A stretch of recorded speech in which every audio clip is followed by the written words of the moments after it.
The individuals were ordered to depart immediately because an ancient evil had arrived. The city walls crumbled under its power. A dead entity spoke to a human, mocking him for resisting, as he was merely mortal. Jinwoo gritted his teeth, gripping his sword as he fought the undead mercilessly. He quoted the creature's own words back at it. "Took you long enough to fear death." His only goal was to destroy the undead and seal the gates. When undead unleashed a devastating magic attack, Jinwoo dodged, but instead of fear, he coldly declared, "This ends now." The undead laughed, blasting the city with another spell that shattered the walls. Was this truly the end of the last human hero? The creature wondered, until he sensed movement behind him. Jinwoo struck faster than thought, his blade carving through undead's face, splintering the mask it wore. The undead sneered, "As humanity's hero, you'll seal the gate and become a legend." But Jinwoo shook his head. "What I become doesn't matter." He remembered his father's words. "You're destined to guard this world." The weight of that duty had crushed him. Everyone had demanded he be their savior. Now exhausted, Jinwoo leveled his sword at the creature. "I am a warrior, but I'm tired. Let us both die here." He hadn't saved the one he loved, but he'd protected the world. At last, he could rest. As death neared, he breathed deeply. No more swords, no more duty. But then, darkness gave way to light. A stranger stood before him. Was this another enemy? Jinwoo knew he'd died closing the gate. He braced to fight, then froze. His hands were small, childlike.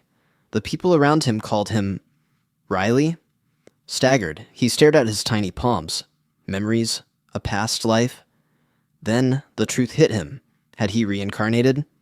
Another man entered, smiling. "Riley, are you ready for the sword blessing?" He introduced himself as the Swordmaster, and declared Jinwoo, now Riley, the youngest heir of the Ippolita family, a lineage of blade masters. The crowd buzzed, eager to see the boy wield a sword. Jinwoo couldn't help but ask himself. He had promised never to handle a sword again, but yet now he had been reincarnated into the family of swordsmen. His heart began to pound when he realized what was happening. Swords began floating in midair around him. Witnessing the swords caused a great fear to grip him. His past trauma surfaced, and his body trembled. Those swords were not playthings. They were real. When he flexed his hands, the spectators cheered, thinking he was eager to wield a sword. The servants were delighted that he was showing interest at such a young age, but Jinwoo hated swords. He cried, realizing that although he had promised himself, now he was at a place where swords were life. "Why did I survive at all?" he thought bitterly. 19 years later, the Ippolita clan finally decided upon their next successor. The clan was famous for their incredible swordsmanship skills, but their present children hadn't yet mastered that. The oldest son, Lion, was a powerful fighter. He upheld the family honor and had fought extremely hard in monster wars. The second son, Royd, was incredibly fast, renowned for cutting falling raindrops before they hit the earth. They then talked about the third son. Someone pushed him aside, referring to him as completely useless. In the meantime, Ian, one of the third son's followers, had overheard this. He trembled with anger as they insulted the third son, referring to him as lazy and a shame to the name of Ippolita's clan. Ian raised an eyebrow in indignation as the crowd kept criticizing the third son, but a fellow who had been sitting at the table took up his cup and slapped it down on the table. Ian moved towards him as the man spoke, and stated that nobody had the right to mock the third son. But somebody laughed scornfully, and stated that it was just the fact that the third son had naturally been lazy and had brought shame upon the family name. Meanwhile, the third son they were talking about was simply relaxing under a tree. Riley lay on the grass, gazing at the clouds above. He thought they looked like hamburgers. While Ian fiercely protected him, Riley got lost in his head. He had been dreaming of his life before more and more over the last while. He had always believed that with age, he would forget those memories, but instead, they were getting clearer. While lying on the ground, gazing upward toward the heavens, He could not help but wonder what had happened. Growing up, he had thought that, at his age, in his previous life, Riley could never have imagined something like that could have happened. Then he had unconsciously summoned a godly sword, not meant to be summoned to seal off the mania unleashed by the Demon King.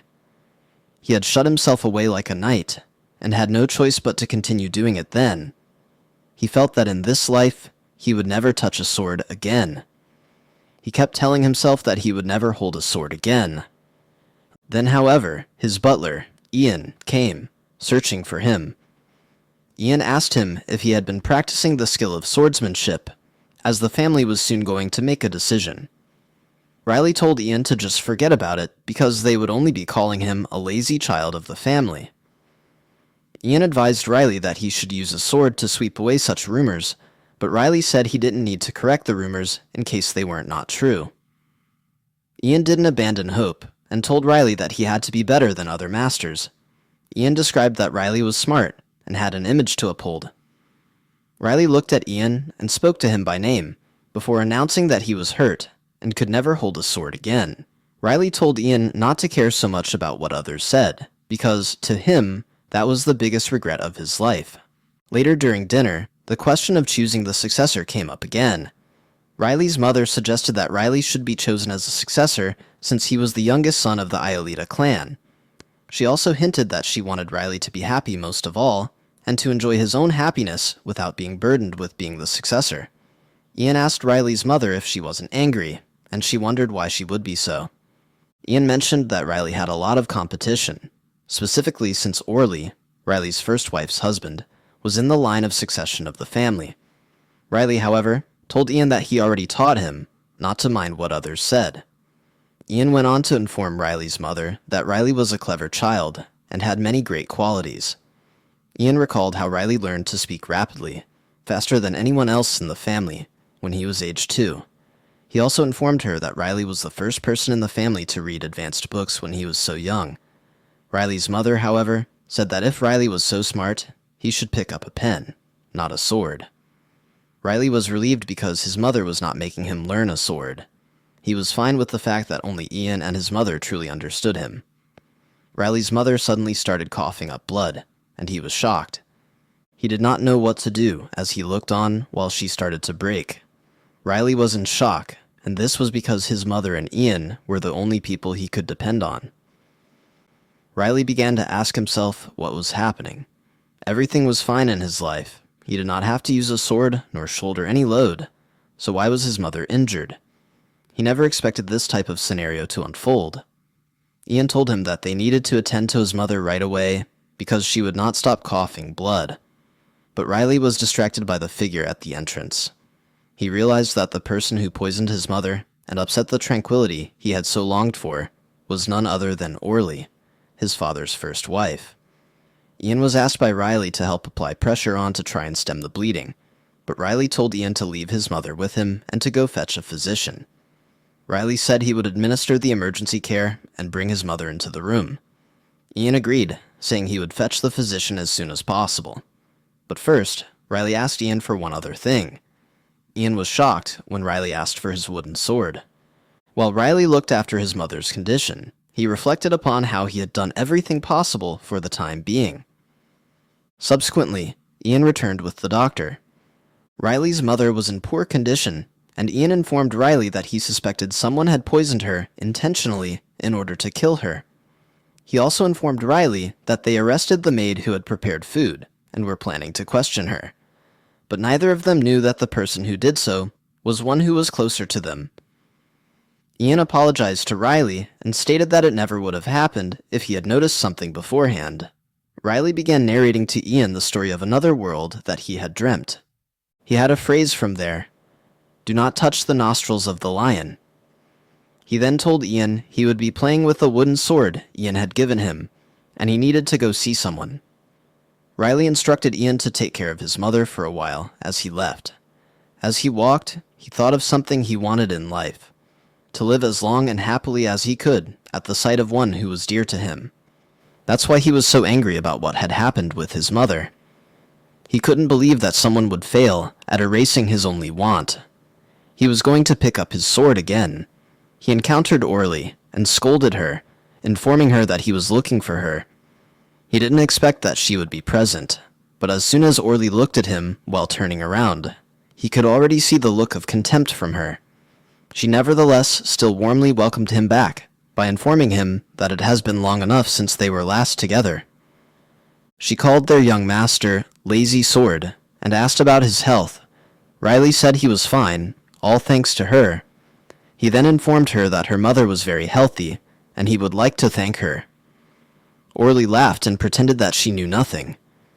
She told him that, as a lady of the house, it was the least she could do.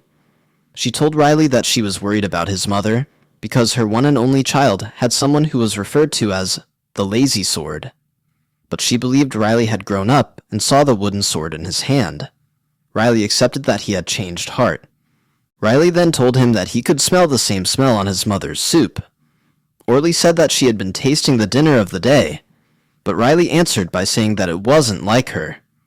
Orly informed him that she thought it was him acting strange, and told him not to do something stupid and just be quiet. She told him to act as if he always did. Orly soon went back to her room and conversed with a masked stranger.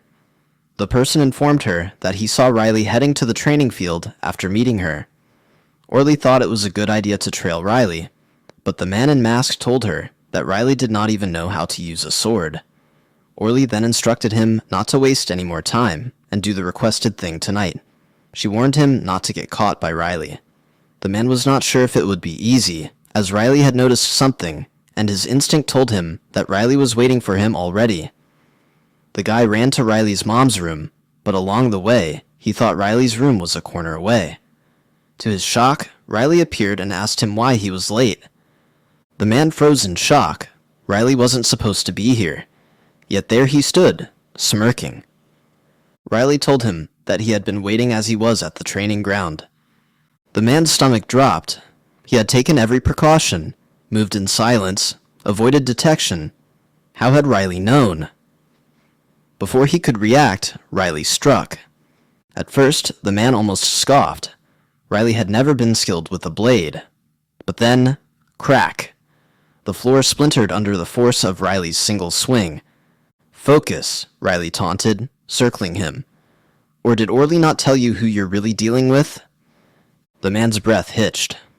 Oh, I know, Riley continued, his voice icy. She paid you to kill me. But honestly... He lunged, knocking the man's knife loose with a sharp clatter. Wasting coin on someone who can't even guard a wooden sword? The masked man staggered back, helpless. Riley didn't hesitate. A flash of steel, then silence. Riley returned to the room as if nothing had happened. In a flash, the door swung open, and Ian was surprised to see him there. Ian told Riley that something had happened in the mansion. He told him that a body was found. Riley believed that it was not serious, but Ian made it clear that it was because something like this never happened before. Ian explained that the body was that of an assassin who had gained entry into the mansion, and the assassin was near Orly's door.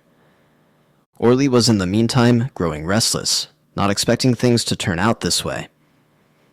Ian told Riley that news of his mother's state had reached Count Ippolita. He told Riley that the moment wasn't right to sit idle. Ian warned Riley against solitude, especially since they could not be sure that there was only one assassin. Ian told him to look out for himself. Riley closed his book and told Ian that he could defend himself. Then, Riley gave him a piece of paper and informed him that if he prepared tea with the mentioned herbs, his mother would recover faster. Ian prepared to leave as Riley urged him to check on his mother first, mentioning he would be heading out soon. Riley reassured him that he would return shortly after handling an errand. Meanwhile, Count Ippolita summoned his two sons and questioned whether they had thoroughly searched the mansion. They confirmed scouring every corner, but finding nothing. The Count remarked that the murderer had underestimated them, having entered unarmed. His sons, however, suspected an inside accomplice might have aided the killer. Orly grew increasingly uneasy, never having imagined the situation would escalate this way. Her mind raced. Where was the assassin's dagger? Someone in the mansion must have taken it. But who? Later, Ian returned to Riley who asked about his mother's condition. Ian replied that she had improved, thanks to the herbs he had recommended the night before. Expressing relief, Riley mentioned he would retire to bed soon. However, Ian pressed again, insisting Riley properly learn swordplay instead of merely swinging the blade a few times before quitting. Riley countered that knowing when to stop was just as important. Jokingly, he suggested carrying a can instead of a sword, before asking Ian to fetch him a fruit from the tree. When Ian glanced up, his expression shifted. Something unusual rested among the branches. A dagger. Riley observed Ian's reaction, but remained composed, casually asking what he was doing. Still tense, Ian grabbed a stone and hurled it, knocking the dagger loose. Riley feigned ignorance, questioning what had fallen, since it was clearly not fruit. Ian explained in a hushed tone. The dagger bore the same mark as the sheath worn by the assassin. A carriage came to a halt in a secluded area. Inside a dimly lit study, a stern-faced man received troubling news that the third assassin had been eliminated. The man immediately questioned whether it had been suicide, but the masked messenger could not confirm. When asked about the body's location, the messenger revealed it remained within Ippoletta's mansion. The man's grip tightened around his wine glass as he realized the implications, that this development put Orly in potential danger. Without hesitation, he ordered immediate preparations to depart for IPA Village. When his subordinate cautiously asked if he intended to handle the matter personally, the response was firm and decisive. Instructions were given to proceed with utmost speed and discretion, with the man emphasizing that this situation needed to be resolved before his daughter faced any further complications. The following morning found Orly seated by her window, her normally composed demeanor frayed with visible tension. The discovery of the assassin's dagger by Riley and Ian weighed heavily on her mind. She imagined the weapon being examined in Count Ippoletta's private quarters at that very moment, likely being matched to the murder weapon's sheath. A barely suppressed shudder ran through her body. The sound of knocking interrupted her spiraling thoughts. Royd's familiar voice called from the other side of the door, bringing a momentary sense of relief. Orly quickly composed herself before granting entry. When Royd expressed concern about her well-being, she deflected with practiced ease, suggesting he should focus on more pressing estate matters rather than checking on her. Royd's observant gaze didn't miss his mother's pale complexion and troubled expression. He gently pointed out that anyone would be disturbed after what had occurred so near her chambers. Offering reassurance, he promised to keep watch outside her room that night. Almost as an afterthought, he mentioned the arrival of his grandfather's company in the village. At the mention of the test company's unexpected arrival, Orly's carefully maintained composure nearly faltered. She quickly dismissed Royd with thanks, claiming she simply needed rest. Once alone, her mind raced with troubling possibilities. If her father had indeed come personally, it meant he intended to take drastic measures, a realization that filled her with fresh anxiety about Riley and his mother's safety. Meanwhile, Riley was resting beneath a tree, his eyes closed, but he could hear people talking nearby. He overheard the assassins discussing their plans, and realized the situation had become more complicated. He had thought that if he showed the dagger to his father would take care of it, but now it seemed like the assassins would strike first. Riley knew he had no choice but to act, even though he did not want to. Orly's father then told the assassins that their mission was to get back the body of the third assassin without being caught by the individuals in the mansion, who were all martial artists. They suddenly heard a voice and were scared. Riley appeared, making it clear he was the one who had spoken. Riley told the assassins he didn't care what mess they made, but they should not make a situation where he has to take action. He then warned them about entering the mansion and told them to choose well. The assassins asked Orly's father if they were the only ones who had heard Riley. Orly's father replied that the whole guild had heard it. He asked where Riley had come from, since he had not heard anything about any assassin from the Ippoletta family. One of his men asked if they were to retreat, but Orly's father signaled that they had to do it, and that he would go retrieve the dagger. He ordered the other assassins, from number 2 to number 10, to continue proceeding into the mansion to fulfill their task. Meanwhile, The rest of the assassins were told to distract the people at the mansion. They proceeded to Riley's mother's bedroom, hoping that there would be bodyguards since she was still the second wife of Count Stein. However, they felt that they should just do the job since Orly Nim had personally asked them for a favor. They assumed the mission would be a brief one, assuming the second wife's son did not even know how to handle a sword. They thought this was the perfect time for advancement. Suddenly, they heard a voice. They looked around quickly, trying to see where the voice was coming from, but no one was anywhere. Riley had them search in the wrong direction, informing them so in a matter-of-fact tone.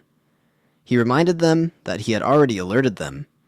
He informed them it was their choice to be there, so they would have to take the aftermath. He informed them that disobedient kids who disobey polite grown-ups need to be disciplined. The assassins recognized Riley's voice, and believed it was a good idea that he is there, so they won't need to waste their time searching for him. They attacked him immediately, saying they'd let him die in peace. Riley was in the meantime thinking about how to deal with the one in the back and the one in hiding. The assassin was certain that he could easily kill Riley, but he did not expect Riley to fight back. The assassin was surprised when a dagger suddenly pierced his heart. He wondered when Riley had made his move, because he did not see any movement when Riley was charging. Riley told them that he had warned them in the first place not to mess with him. He informed them that their decision to attack him was why they would be killed by a character known as the Lazy Sword. The other assassin was flabbergasted. He could not comprehend that his fellow soldier had been cut in two by a single stroke. Riley was meant to be the easy kill, they had instructed him, and he was beginning to believe that all the details that they had gathered were bogus. Riley yelled down to him once more, that he heard him and kept attacking, but that he was not returning home alive. The assassin became enraged and quickly attacked Riley, but Riley repelled him so easily with one blow. The result, the assassin's arm was severed. The man was horrified. He couldn't understand that his arm had been severed by Riley. He panicked and wanted to run and not die like that, but Riley quickly attacked him again from behind. Riley told him that this was exactly why he had warned him. The assassin trembled in fear. Riley waited for the chance to finish him while weakened. The man was finally lying on the floor. Riley complained that he had thought that the fight was going to be exciting, yet it was monotonous. Meanwhile, at the other end of the mansion, Ian and a maid, Sarah, were confronted with other assassins. The maid told Ian there were too many assassins. Ian grasped his sword tightly, slicing the assassins and saying, "How they dare take even a single step into the mansion." Ian thought the assassins were merely small threats, and he immediately defeated them. Sarah warned Ian that more assassins would be trouble if they kept coming in, since they had already killed 15 already. Ian told her that they just needed to keep fighting. She instructed Ian that she would stand guard over Iris's room, and meanwhile, Ian to look for Riley. Ian agreed quickly, asking her not to strain herself so much. Ian ran while he couldn't help but think about Riley. He was certain that, as Riley was a professional at sneaking off and disappearing, he had managed to get away unscathed, and he hoped he was okay. When he happened to look further up the trail, someone appeared on it before him. Ian immediately stopped and stood before the man. He could tell this fellow was no common foe, so he let the man know that if he left immediately, he would let him go. However, the man refused to budge, willing to fight. Ian told the man that he had no time for games and struck him. Their swords clashed. The guy managed to fend off Ian's attack for an instant, but Ian did not give up. The guy attempted to defend himself. Ian provoked him, questioning how he was going to muster the courage to attack the Eifeletta clan using such weak abilities. Ian declared him insolent. Ian did not expect that the guy came at him using agility. Ian felt the man targeted his abdomen. At the same time, the assassin thought that he could exploit the moment and attack and kill Ian and engage him in a sword fight. But he was stopped when he was pierced by a dagger, unexpectedly. The assassin recognized the dagger as belonging to their organization, but he didn't feel the familiar presence or the aura of killing. At the same time, Ian saw an opportunity and cut down the man quickly. The man fell on his knees. Ian caught his breath as he looked down at him. Then Ian reminded himself that he should be looking for Riley, and he took off immediately to find him. Meanwhile, Riley was left to ponder why he had not hit the mark. He had set out to throw the dagger straight into the assassin's heart, but he had figured it was part of the adjustment, since his body had changed, and it had been a while. He determined it was time to leave, and returned to being the naive little master who knew nothing. Ian went to the garden searching for Riley, and found out that he was hiding there. Then, they both went safely toward Riley's mother's room to check on her. There, Riley gave him a piece of paper that he had found. He told Ian to just read it first. Ian had no choice but to take a look at it. Ian felt queasy. Ian scanned many ingredients in there, and he began recognizing the script. The paper stated that the ingredients must be added near consumption. Ian shuddered and could not believe it. He began thinking of the poison in the soup. Ian recognized that the poison belonged to Orly. At the same moment, in the room of Count Ifileta, the Count ran into the assassin and told him he was rushing like a rat between locations. The assassin got seriously injured after fighting with the Count. Count Ifileta told him that he had picked the wrong person to fight with. While the assassin was thinking it was not possible for him to assassinate the Count, he presumed that he already obtained the dagger. Therefore, all he needed to do was to escape. There were 2 minutes left before the smoke grenade blew up, and so the assassin presumed if he could resist, everything would be fine for Orly. The Count told him that even begging on his knees would not be enough to save him. He attacked the assassin immediately. The assassin was struggling to defend himself because his arm was hurt. He managed to avoid Count Ifileta for a bit using one arm. Count Ifileta called him pathetic for just dodging and not defending himself. Orly's father thought it was getting dangerous, and he decided to assassinate the assassin and told him that he could say his last words. When he said that, someone came rushing in calling the Count. Ian told him that he had something important to tell. Ian explained to the Count that they already knew who had tried to poison Iris. The Count was amazed at the individual who was with Ian. He did not expect Ian to bring Orly, the mastermind of the poisoning. Orly was also surprised when Ian brought her into the Count's room. Her father was also surprised upon hearing Orly's name from the Count. Ian asked the man who was now facing him. Shell answered that the assassin was nothing but a good-for-nothing man, and he could kill him any time. Orly's father became nervous when the Count asked Ian what he meant by the one who poisoned Iris. Orly herself became nervous, as Ian was about to tell him it was her. Ian gave the paper to the Count, and the Count read it hastily. Orly and her father became increasingly nervous as the Count read each portion. The Count became infuriated as he read what was written. He became even more upset when he realized that the ingredients were to be added at the last minute of eating. Ian then disclosed the sender of the note. He told them it was Madame Orly.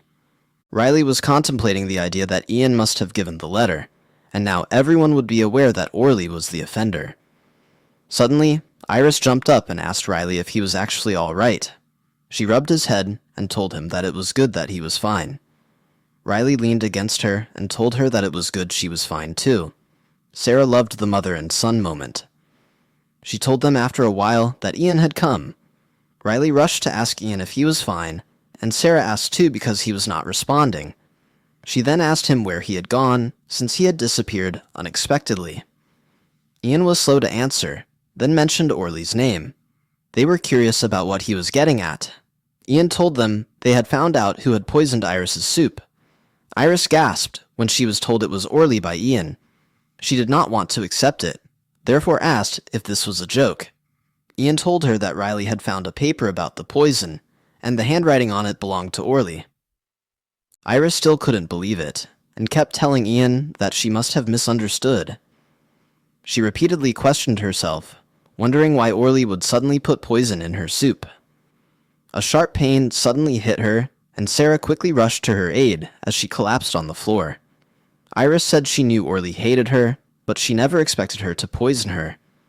Riley then asked Ian where his father was, and Ian replied that his father was speaking with Orly then. Ian did mention that there had been an unwelcome visitor in the Count's bedroom. An assassin, who had patiently waited, yelled out the name of Orly. He removed his hood and told her that it was all finished. They had obtained the dagger but failed in their mission. The Count was astonished with this latest finding. He couldn't think it was his father-in-law. He accused him of how dare he make this foolish mistake. Orly, outraged, called the Count dumb, and he informed him that the idiot was him. She explained how bothered she had felt when he remarried. Orly continued stating that if only the Count had looked at her with kindness, things could have been reversed. The Count responded coldly, stating that it was her desire for a family, and not his. He revealed that the first thing he checked on their wedding day was the marriage agreement with the Tess clan. He told her that he thought that she was content when he gave her his last name, but she squandered it by bringing assassins into his mansion. He told Orly to not even attempt to say that it was not her doing. Orly was speechless. She could not refute the logic of the Count. He then ordered her and her father to leave the mansion at once. As Orly and her father were being evicted, Orly suddenly whispered to her father that it was all a dream. She said to him that it was just a bad dream, and if she closed her eyes and opened them again, she would be on her bed. Her father, however, felt that even if they were being evicted, it was something that would occur someday. Unaware, Riley waited there, watching. Orly's father tried to comfort her, but when Orly had seen Riley, her father stepped at once to protect her. Armed with the dagger, Riley asked if the thrilling part was over. Orly's father asked why he had visited, and Riley said he had wanted to see something interesting. He went on to disclose that he visited to take his mother's revenge. Orly became furious when Riley talked about his mother. She rushed over to him and had her hand lifted to strike him, but stopped when Riley told her he would not stay still if she tried to slap him. He warned her that his father would not stay quiet if he caught sight of her slapping him. Orly's father told her to stop, and looking over at Riley, admitted he had made a mistake by being so aggressive. He informed him that Riley would not be returning to the mansion, and it was best. If they took him as a hostage, it would be simpler to keep it under wraps. Riley, however, did not care for it. He informed the father of Orly that he could forget about it, but he could not forgive Orly. He informed him that Orly had threatened his mother and had hired killers. Riley declared that Orly shouldn't have tried to kill his mother twice. Orly's dad, out of nowhere, threw a dagger at Riley, but Riley dodged it as if it were a fly. Orly and her dad were stunned at how quick he was. Orly looked at the assassins and told them to kill Riley now, and be gone with no trace whatsoever. Riley, on the other hand, was all composed and sneered, thinking he could handle them all. He suddenly remembered his past life, believing that the situation reminded him of all those instances when he saved the assassins, letting them know they were human, and his heart being as hard as stone. He believed, though, that there was no saint like him. Riley then notified the assassins that he would be acting in self-defense, and warned them not to say something unnecessary. When all the assassins attacked him, Riley chopped off their heads instantly. He said jokingly to them that he would never live as before in his past life. Orly's father was shocked at Riley's unexpected strength. According to him, Riley had only tried to swing his sword once, but could never have thought Riley was that proficient with a wooden sword. To his surprise, Riley was already waiting in front of him. Riley then explained calmly that he would kill him humanely because he had been a warrior before. Orly's father called him young master and begged him for mercy.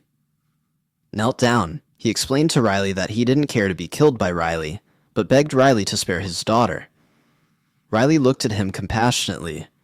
Orly's father just went on asking that Orly was a good child, but an ill-guided one, and he asked Riley repeatedly to leave her alone. But Riley wouldn't give up and refused. He continued with the plan and killed them both. Meanwhile, Riley remembered his body as being different now. He had been asleep for 19 years now, but his hands were still trembling. However, he convinced himself that the past feelings had to be absent in his life. Meanwhile, Sarah rushed towards Ian, asking him if he had found Riley. Ian replied that he hadn't. Sarah worried, thinking that Riley had been kidnapped by the assassins. She cried, thinking that Riley had been kidnapped because he was the weakest of their family members.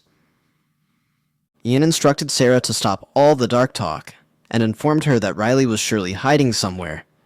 But Sarah differed, informing her that even if Riley himself was behind it, he wouldn't have gone to hide in such a situation. She was quite certain that it was the handiwork of the assassins. Ian was convinced by her, and informed her that they should not remain motionless. He stated that he would look for Riley once again. Just as they were about to find Riley, they were met by the Count. Sarah was surprised to see him. The Count asked if Riley had disappeared. Ian did not want to answer, because Riley was already viewed as the weakest member in the mansion. He did not know what would befall him if he informed the angry Count that Riley was kidnapped by assassins. He imagined that the Count would be furious, and tell them not to waste time looking for anyone as weak as Riley. Ian and Sarah didn't know what to do. Ian thought that he should say something, but then Riley appeared. Ian hugged him quickly and wanted to know where he had been. Sarah pointed to the fact that she and Ian were so upset about him. Suddenly the Count called for Riley, and Riley came running immediately. The Count instructed him to come with him to his room. The Count explained to him that he was told Riley had discovered the piece of paper, and Riley confirmed. Roy interrupted Riley to tell Riley he had been kicked out of the house by the lady. Riley asked Roy what he was referring to about that. Roy instructed him not to pretend, accusing him of inventing the paper. Riley asked him what he was talking about, and Roy blamed him because his mom got expelled. Riley thought Roy didn't understand, so he assumed it was a tantrum. Riley became angry because he didn't like to be bothered that way. The Count instructed Roy to stop it, and said he wouldn't repeat himself. He explained that yes, Orly had poisoned Iris's soup and let the assassin in the mansion. The Count then told Riley that he called him not to interrogate him, but just wanted to know how he happened to find the paper. Roy was surprised when Riley informed him that he encountered the assassins who had been sent after his mother. Riley explained to him that the assassins ought to have heard that he was practicing his sword swing a few days prior at the training ground. He explained to him that that is when he encountered the assassins and fended them off with the only wooden sword he possessed. He explained to them that he was barely able to return, and that the assassin was already dead. Riley said that he had found the note in the assassin's arm. The Count confirmed that Riley was right, and informed him that Orly had made the call to the assassin. Roy denied it, saying that his mother would never do it, but the Count assured him that it was true, even though he could not believe it yet. The Count continued by saying that they should stop there and return. Both Roy and Riley agreed. As Riley was about to leave, he was called back by the Count, who told him to go to his office the following day, because he had something to say. Riley was anxious, wondering what his father had to say, but he revealed to him that he knew, and he left the room immediately. He was taken aback to see Ryan outside, but Ryan just pretended he didn't see him. Riley went on his own, feeling he did not want to talk to Ryan either. Riley felt that they were cheap skates. Roy then told Ryan that he did not think the Count was deceitful. Ryan replied that there was nothing that could be done, even if what had occurred with their mom was unfortunate. He said that, in fact, he was grateful to Riley for what he had done. He recognized that it was not right for their mother to murder people, but Roy replied that Orly was still their mother. Ryan replied that talking about assassins over the phone was a crime, and there was no reason for it. Roy, dismayed by this, inquired of Ryan if he actually thought their mother was in the wrong. Ryan rubbed his head and told Roy that there was no right time to talk about this. He told him that the heir had not been chosen yet, and that they should wait until then. Ryan informed him that once he succeeded in the succession, and had the Aeoletta name, he would make it right. He also said that Riley was lazy, but their father still kept hopes for him, so he told Roy that they could think about their mother afterwards. Roy agreed and promised that he would trust him. The next morning, Roy made himself ready, as Riley had told him that the Count wanted to meet him personally. Roy got dressed and ready, and Riley said he should have been told about the meeting, and was apologetic for the misunderstanding. Ian then told him that he was finished, and looked 10 years younger than before. He told Riley that it could be a chance. Ian had informed Riley that as Princess Orly had been expelled, this could be a chance for Riley to be made the heir. Ian had declared that it was actually a great chance. While going towards the Count's room, Ian had told Riley that this could be the Count checking his skills and judgment. They arrived at the office of the Count, and Riley had knocked on the door immediately. The Count allowed him in, but Ian suddenly called him, telling him to keep his head up. The Count subsequently told Riley to get out, which surprised him because he had not expected his father to turn him out. His father then handed him a paper and told him it was the incantation. Riley read the letter that had been brought to him, which told him that the 17th competition would begin in a month, and invited him to go. His father, secretly pleased, insisted that he go. Riley's father's sudden insistence on his going away seemed overwhelming to him, and mocked cynically. He told his father that he already knew what he was going to say to him, but his father was not to be swayed, stating that it was a wonderful opportunity. Riley protested that he did not need the experience, but his dad reminded him that all his brothers had gone. Riley said that they could go if they liked it that much, but his dad responded that the letter had been written specifically to him. He even went so far as to call it a love call, but Riley refused, claiming that he did not have the skills to compete. The Count inquired of Riley how long he planned on avoiding challenges and not testing himself. Riley also described how frightened his mother was when he had only tried to swing a wooden sword. He pleaded with his father to give up the idea and not force him to compete. He did not want to wield a sword. His father suddenly yelled his name and told him that he could. Upon hearing this, Riley was in a panic, recalling all the things that people had expected of him, hoping he would be their hero. He felt the pressure. Riley then mentioned she had stared at him in a certain way, and he instructed his father not to stare at him the same way.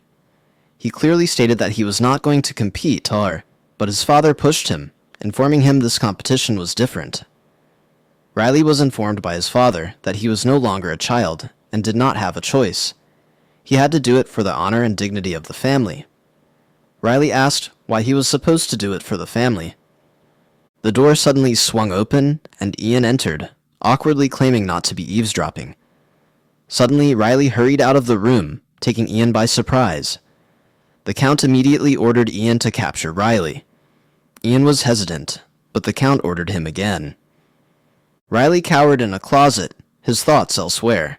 He couldn't help but wonder why he had memories of a past life and why he had been born into the family of swordsmen. He thought it was ridiculous. He knew the family wanted to train their sons, but he also wondered why they wanted to train even the maids to fight. Then, he wondered if he really had any hope at all. He had gotten upset at just a few words. Suddenly, he heard his mother talking to Sarah. Sarah informed Iris that she had been looking for young Master Riley since the Count wanted to speak to him before the competition. Riley continued to listen, as Sarah declared that he had run away when his father expected that he would come aboard. Sarah asked Iris if she didn't mind that she had no heir. Iris replied it was a little bit of concern, but otherwise good. She said Riley liked to pull a sad face. She once quietly asked him if he was all right, but he had put on a smile and told her he was fine. Iris replied that she had never seen him like that before. Even if everyone else had lost hope in him, Iris said that she would never give up on Riley because she loved to see him happy more than anyone else in the world. Sarah was left speechless. Iris then asked Sarah if she too thought Riley was foolish. Sarah emphatically stated that she could never think so. Iris then requested a new room. When Sarah left, she knocked on the closet door and asked Riley if he was hiding there again. Riley couldn't believe that his mother had found him so easily. The following day, the Count waved goodbye to Sarah and Ian, cautioning them that they were at fault if anything happened to Riley and Iris. Riley and Iris waited patiently in the carriage. There was no time to waste.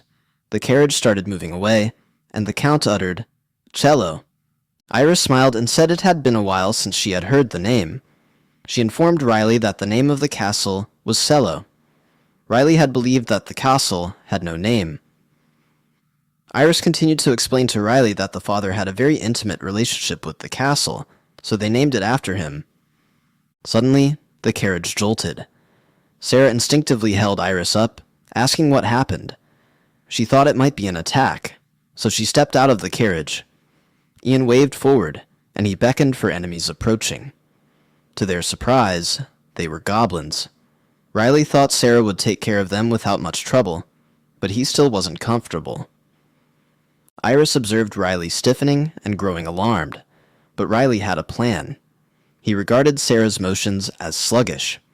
Although her footing was good, and her punches had good power behind them, she was not swift.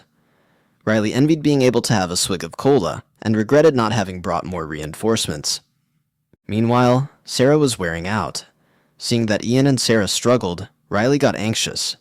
Agitated, he suddenly shouted that he was done with this, and told them all to step aside. Sarah warned him that it was dangerous, asking him to turn back, but Riley forged ahead regardless. He questioned Sarah why she wasn't using her legs when fighting. Riley was on the verge of having his last drink of cola, but was worried he was too late to buy one. He then told Sarah that with all her movement, she was wasting strength and agility. Struggling, he explained that she needed to control the distance and catch the goblins off guard with quick slices. He told her to make the battle quick, or else there would be no time for cola. Riley quickly sliced the goblins in front of them, but there were others around. As he charged, he told Sarah to observe him closely. He swiped at them with one and declared that he would handle it all. Sarah was left speechless as she looked on. Ian was surprised too. Riley had never used an actual sword before, and he did not know what to expect. After the fight, Riley just told them they could continue on their way. That night, as they rode in the carriage, Ian asked Iris if she had always known Riley was so skilled. She replied that she didn't know, since she didn't know much about fighting with swords. She replied that she was just relieved Riley hadn't gotten hurt. When she saw him rush at the goblins, her heart nearly stopped. She then asked Ian to keep it a secret. Ian was confused and inquired as to why they needed to keep Riley's swordsmanship a secret.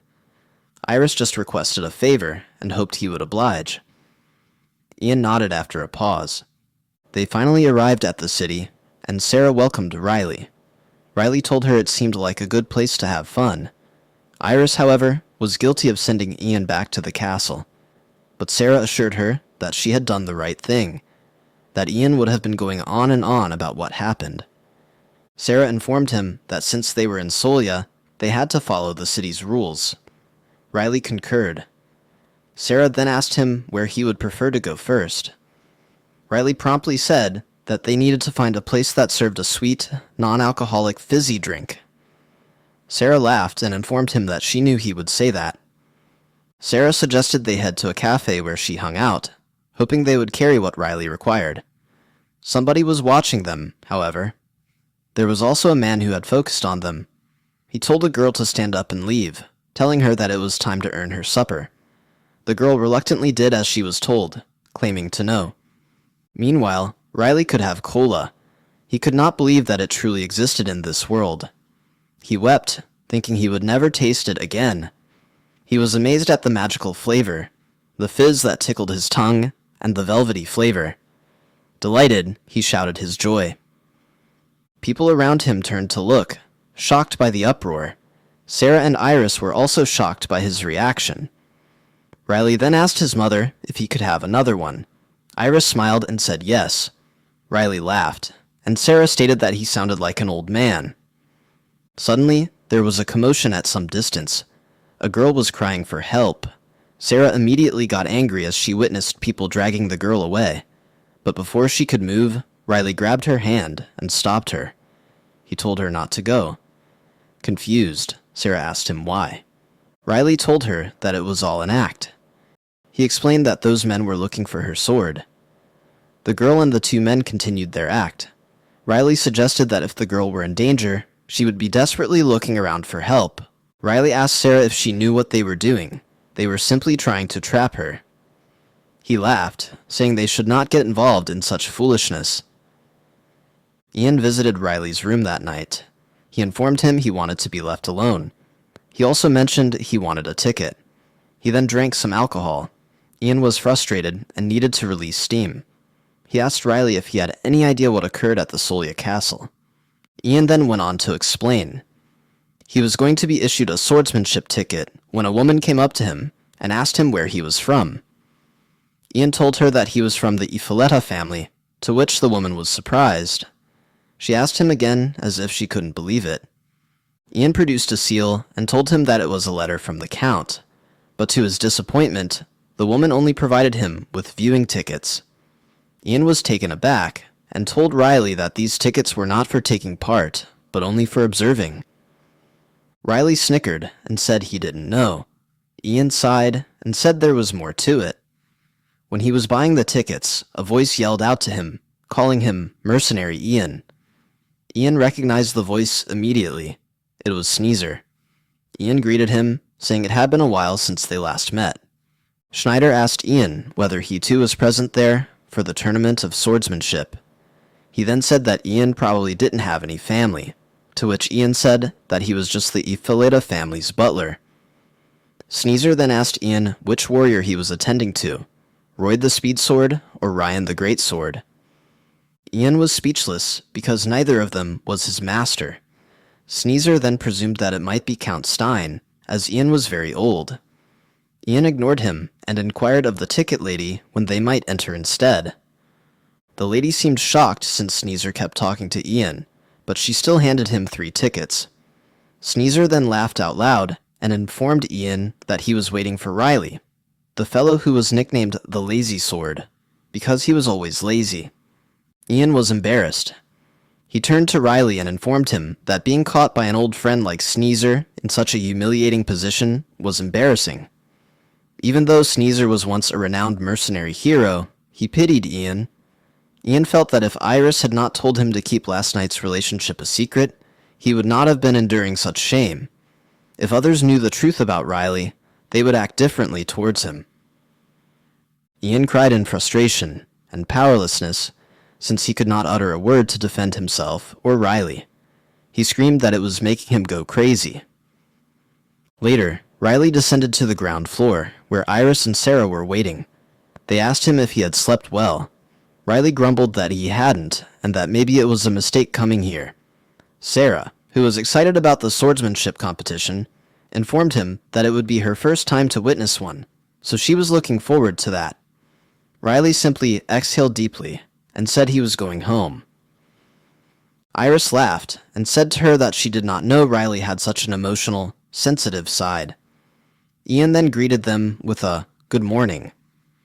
Riley asked Sarah where they were headed, and she informed them that they would head to the right side of Solia. She informed them that they would not get another chance to go there, because the contest would begin the next day and continue for 3 days. Riley then asked them why they were not visiting the lower side of Solia. Ian promptly responded that it was not a place to visit as the area was not clean and not safe either. Riley agreed, mentioning that he did not want to visit such places. Sarah then exclaimed with happiness that they should start their tour enthusiastically, and therefore they traveled to the right side of Solia. Riley's mother, Iris, also who was suffering from a disease, visited the Solia temple. She wished to enjoy the temple for its contribution to her healing, as well as venture out around. Riley, curious about the temple, tagged along with them. As they arrived, Riley noted that the atmosphere of the temple was not significantly different from the rest of the city. He thought about how people there worshipped God and got oracles. And then, he wondered if anyone would be willing to risk their lives for the sake of a mere oracle. Meanwhile, a priest in the temple went to Iris and told her that her illness should not have healed so soon, but that she had nevertheless recovered. He then proceeded to inform her that perhaps Vanessa was protecting her. While they continued talking, Riley told Ian and Sarah that he would go around, as his mother and the priest would be discussing for some time. Ian decided to accompany him. Ian told Riley that people traveled from afar just to look at the Solia temple. When Riley heard this, he remembered his past life. He remembered that he had once met a saint in a temple like this one before, and, as soon as she saw him, said that he was blessed by the Holy Sword. This had changed his life forever. Since then, Riley has endured immense pressure. The sight of the Solia temple reminded him of that momentous meeting, and how he had been forced to wield the Holy Sword. They were approaching a statue when a nun appeared. She turned around and smiled, informing them that it was an honor to welcome them. She asked them to the Solia Temple, and Ian replied courteously in turn. Ian shoved Riley and asked him if he was not going to welcome her. Riley responded brusquely, inquiring as to why he had to. He went on to say that if she wanted him to welcome her, at least she could make an appearance. Ian grumbled that he had believed she was someone special. Riley laughed and informed him that he was also the son of a prominent person. The nun smiled and stated Riley seemed a good person. Then she threw back her hood, revealing her face. Ian recognized her immediately as the Saintess Priya. Stunned, he hurriedly bowed and apologized for not recognizing her before. Riley was not impressed in the slightest.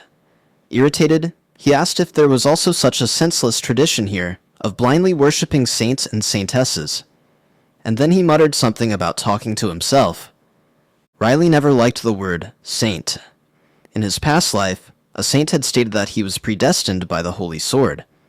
She had told him that he was the only one who could wield it and defeat the demon lord. The saint had called him their only hope and savior. Riley currently wondered why he had ever agreed to such a fate in the first place. Ian was surprised when Riley turned his back on him, not even greeting him. Ian mouthed hello at least, but Riley shook his head and said he did not even want to look in their direction. Priya was irritated at Riley's attitude. When they were on the point of turning around, Ian instructed Priya to apologize, and Ian bowed gracefully. But then suddenly, Priya called out to Riley to stop for a minute. Riley was wondering what she was saying. Priya also was surprised at what had escaped her lips. Riley did not know if she was going to say the very same words she had told him in his last life. Priya led him nearer and whispered something in his ear. It surprised Riley. He wished to know why a saint such as she would be thinking of such a thing. Priya replied that according to his response, she was right. Riley asked her how she knew so absolutely. Priya replied that his response was dull, even when he identified her. The other saints and Ian were amazed, as Riley unexpectedly let out a yell at Priya. Meanwhile, Priya defended herself, saying that she was the saint of Soya and the youngest one ever, so it was but natural that she should be proud. Riley waved it off and told her to believe anything she wanted. Priya was taken aback. She asked why he could tell her something like that when he knew she was a saint. But Riley asked what difference it would make if she were a saint or not. Ian was taken aback at the rudeness of Riley. Was he supposed to kneel and cry because she was a saint? Riley was increasingly irritated. He told Priya that he did not get along with saints, and apologized, giving the reason that he hated saints anyway, due to a personal grudge. He then suggested that they leave one another in peace. Priya trembled and was on the verge of crying. Those with her ran to comfort her, offering a handkerchief, but she rejected it and refused. She then shouted at Riley, accusing him of being a blasphemer. Riley simply mentioned that he did not care, as he did not believe in any religion. He found it amusing that Priya had started the conversation, but now made him look like the villain. He informed her that this was the reason he did not want to go, and instructed Ian that they had to leave. They did not need to stay any longer. Priya, who was still crying, was unable to fathom why Riley did not like saints so intensely. The people who were nearby showed that a person might even feel that way. But Priya got irritated, showing that their words were far from consoling. They said she shouldn't take it personally. A man joked that Riley was just an immature young master. Priya asked him in return if he too had ever been like Riley. The man hesitated and nervously said, no. He told her that she was the luckiest person during Iresa's rule, and so there was nothing to worry about. Priya regained her composure, and those around her breathed a sigh of relief. She tried to pull herself together again, reminding herself to focus on her prayers. Yet then, an odd light burst forth, striking Priya. She jumped around to regard Riley, sensing something strange in him. She considered it impossible, but might Riley be the man she had been thinking of? Meanwhile, Ian was curious as to why Priya had whispered something in Riley's ear. Riley recalled what she told her. She wanted to know if he liked men. He told Ian that Priya asked him what his type was. Ian did not get it, but Riley dismissed it as unnecessary and only infuriated him. Riley believed that staying close to a saint would not do him any good. Once they exited the temple, Iris asked if something had happened inside the temple. Riley rushed to inform her that nothing had happened. Then Sarah mentioned that they were also going to visit the magic tower, since he had previously shown interest in magic. Riley admitted he was inquisitive. He thought it would be convenient to move objects without using his hands. However, Ian objected, stating that magic should not be learned for these small ends. He also questioned whether Riley would be instructed by an Ifaleta family member. All of a sudden, Riley noticed the light ring high above Soya Castle. He said that it looked different from here. Ian had said that if they came near, the air would be different too. Sarah pointed to the light ring and informed him that it was some kind of apparatus. Riley was more interested in magic. He recollected the past, where all he received was a blessing and a curse, like getting chosen by the sacred sword. He put that world side by side with this one, where he could shatter the chains of being nudged toward destiny. Not like the past where his life was predetermined, Riley believed that magic was different, because it allowed human beings to create their own destinies. Riley clenched his fists. He wondered whether magic would be able to cure him from his trauma. At that moment, Sarah asked if he could try the device that would be able to feel mana. She explained to him that all the people who wanted to become a magician at least once tried it, and he should give it a try. Next, Riley thought about the second and first sons of the Ifaleta clan, Roy and Ryan. They had used magic in the skill AA Blade, which was the use of mana flow through a sword. The reflection made Riley more determined to investigate magic further. Riley did not know how Ryan became trained in magic when he was 12, and Roy when he was 14. Iris and Sarah were over the moon, recalling Riley to test the magic gadget, as this did not come very often. Ian was, on the other hand, long ago awaiting for the moment Riley's hidden ability was uncovered. Ian was a legendary mercenary, and was proclaimed the greatest to use mana in the Great War. He believed that Riley was filled with potential, so he was interested in seeing Riley show off his abilities and lose his reputation as the lazy sword. They arrived at the magic tower, and it was much bigger than they had imagined. Sarah assumed magic was making it appear larger on the inside. She also noticed that the people surrounding them seemed a bit strange. A man then approached them and asked them what they were doing there. Ian told them they were just visiting, but the man told them that the magic tower was not accessible to everyone. He asked for identification, and upon discovering that they belonged to the Ifaleta family, he allowed them to tour the facility, but only the ground floor. He told them not to go any further. As they were gazing about, Riley approached to touch a shining blue magical crystal. However, the man swiftly intervened, telling him that he was not allowed to touch it. Riley apologized and said he just had an affinity for the color of the crystal. The man firmly instructed him that although Riley was the son of a count, there were rules. Riley asked him what the crystal was, but the man refused to answer. Instead, he explained that objects that had signs were touchable, but without signs, they couldn't be touched. Riley found the rule strange, but didn't say a word.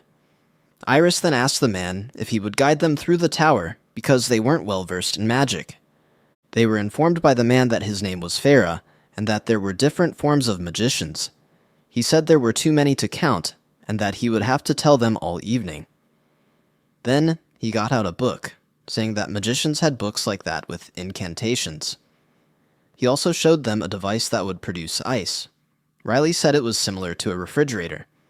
Farah, being curious, asked him what a refrigerator was, but Riley just said it was nothing special. Farah told them to return and said that if they did it the right way, they would be able to go to the second floor.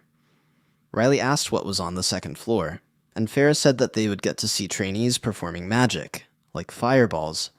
That made Riley curious. Ian suddenly called Riley, telling him they were waiting for him to test his mana through the use of the magic device. Riley asked why they should conduct the test, and Sarah warned him that he had already agreed to try it. Ian was anxiously waiting, while Riley was hesitant. Ian continued to look at him, as if waiting for him to respond, until Riley finally agreed. Riley was standing in front of a crystal ball, and asked how he could utilize it. Farah explained he just needed to place his hand on the ball. The crystal would brighten and fill with liquid, depending on how much mana he had. Riley believed that seemed simple. Meanwhile, Ian wished to know what would happen should the device break because it overloaded on too much mana. Farah smiled and said that in that scenario, people would definitely want to employ that person, especially if they were a young one. However, he also said that the crystal ball had never before been broken. Even breaking it was considered a sign of a genius. Farah also cracked a joke about how the crystal ball would only shatter if a dragon touched it. He went on to mention a few of the extremely rare people who had managed to break the crystal, such as the current archmage, Aroa. He also remembered a mythical mercenary legend who broke it, but couldn't recall his name. Sarah addressed Ian and questioned whether he was expecting something special from Riley. Meanwhile, Riley was ready. With no time to lose, he placed his hand on the crystal ball. The crystal ball started to radiate light. Farah watched intently. Sarah and Iris waited with bated breath. Ian, who was expecting some miraculous result, was apprehensive. But the crystal ball barely changed. Riley took his hand away, believing the test was finished. His mother, Ian, and Sarah all hastily inspected the ball, only to find that the result was nothing out of the ordinary. Farah reported the reading was normal, just average. Ian was stunned. He had believed Riley's mana was gigantic, but the test showed otherwise. At the same time, Riley smiled and asked if he could become a wizard already. Farah told him that he could acquire basic magic, which was enough for everyday life. But Ian couldn't come to terms with the result. He looked shocked and confused. Farah noticed Ian's behavior and asked him if he was fine. Suddenly, Ian snatched the crystal ball, stating that something was wrong. Farah quickly tried to retrieve the ball, warning Ian to stay still. Ian's eyes welled up with tears as he repeatedly declared the test must be wrong. Riley, on the other hand, was completely calm. Riley told his mother that he was getting hungry, and that they needed to figure out what they were going to eat. Iris replied that Sarah had said she was going to take care of the meal. Sarah then said that she had made reservations at a restaurant. However, Ian was still holding on to the marble, which made Sarah upset. She thought Farah needed her help and felt sorry for him, deciding that she needed to assist him. Sarah distracted Ian all of a sudden and told him to check behind him as Riley was using magic. Ian immediately turned, thinking Riley had other specializations and was unarmed. But before his power to react, Farah took the crystal ball. Ian was embarrassed, realizing he had been tricked. Sarah comforted him, suggesting they go out to dinner since Ian had reserved a table at a fine restaurant. Ian was hesitant, saying he could see this place no more. He thought his young master had great potential. Meanwhile, Farah replaced the crystal ball to where it was. Ian was not happy, thinking Riley would always be known as a lazy swordsman. Farah, on the other hand, was relieved that Ian had left at last. He noticed something strange with the crystal ball. Hours passed, and night descended. Farah was still cleaning on the first floor, deep in thought. He could not help but wonder how such an old man could have so much power. Then his co-workers came down from the second floor and asked if Farah was working, and he said he was. They asked what was the matter, as he seemed so exhausted. They noticed other workers gathering at a specific location, and one of the men said he would go and check.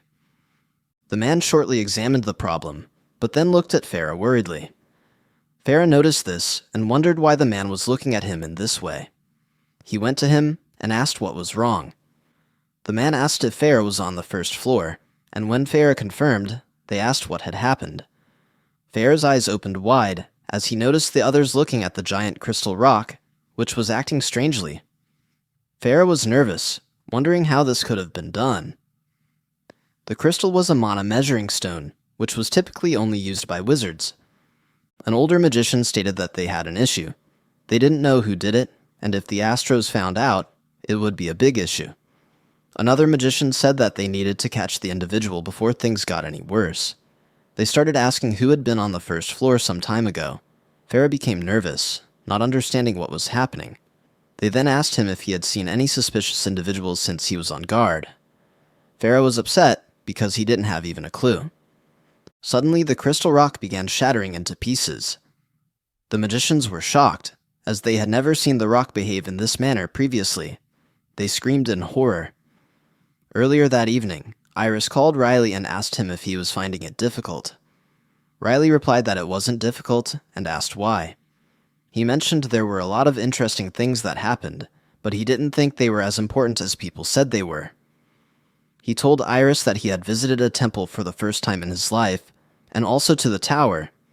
In reality, he had been collecting mana in a slightly different way than in his previous life.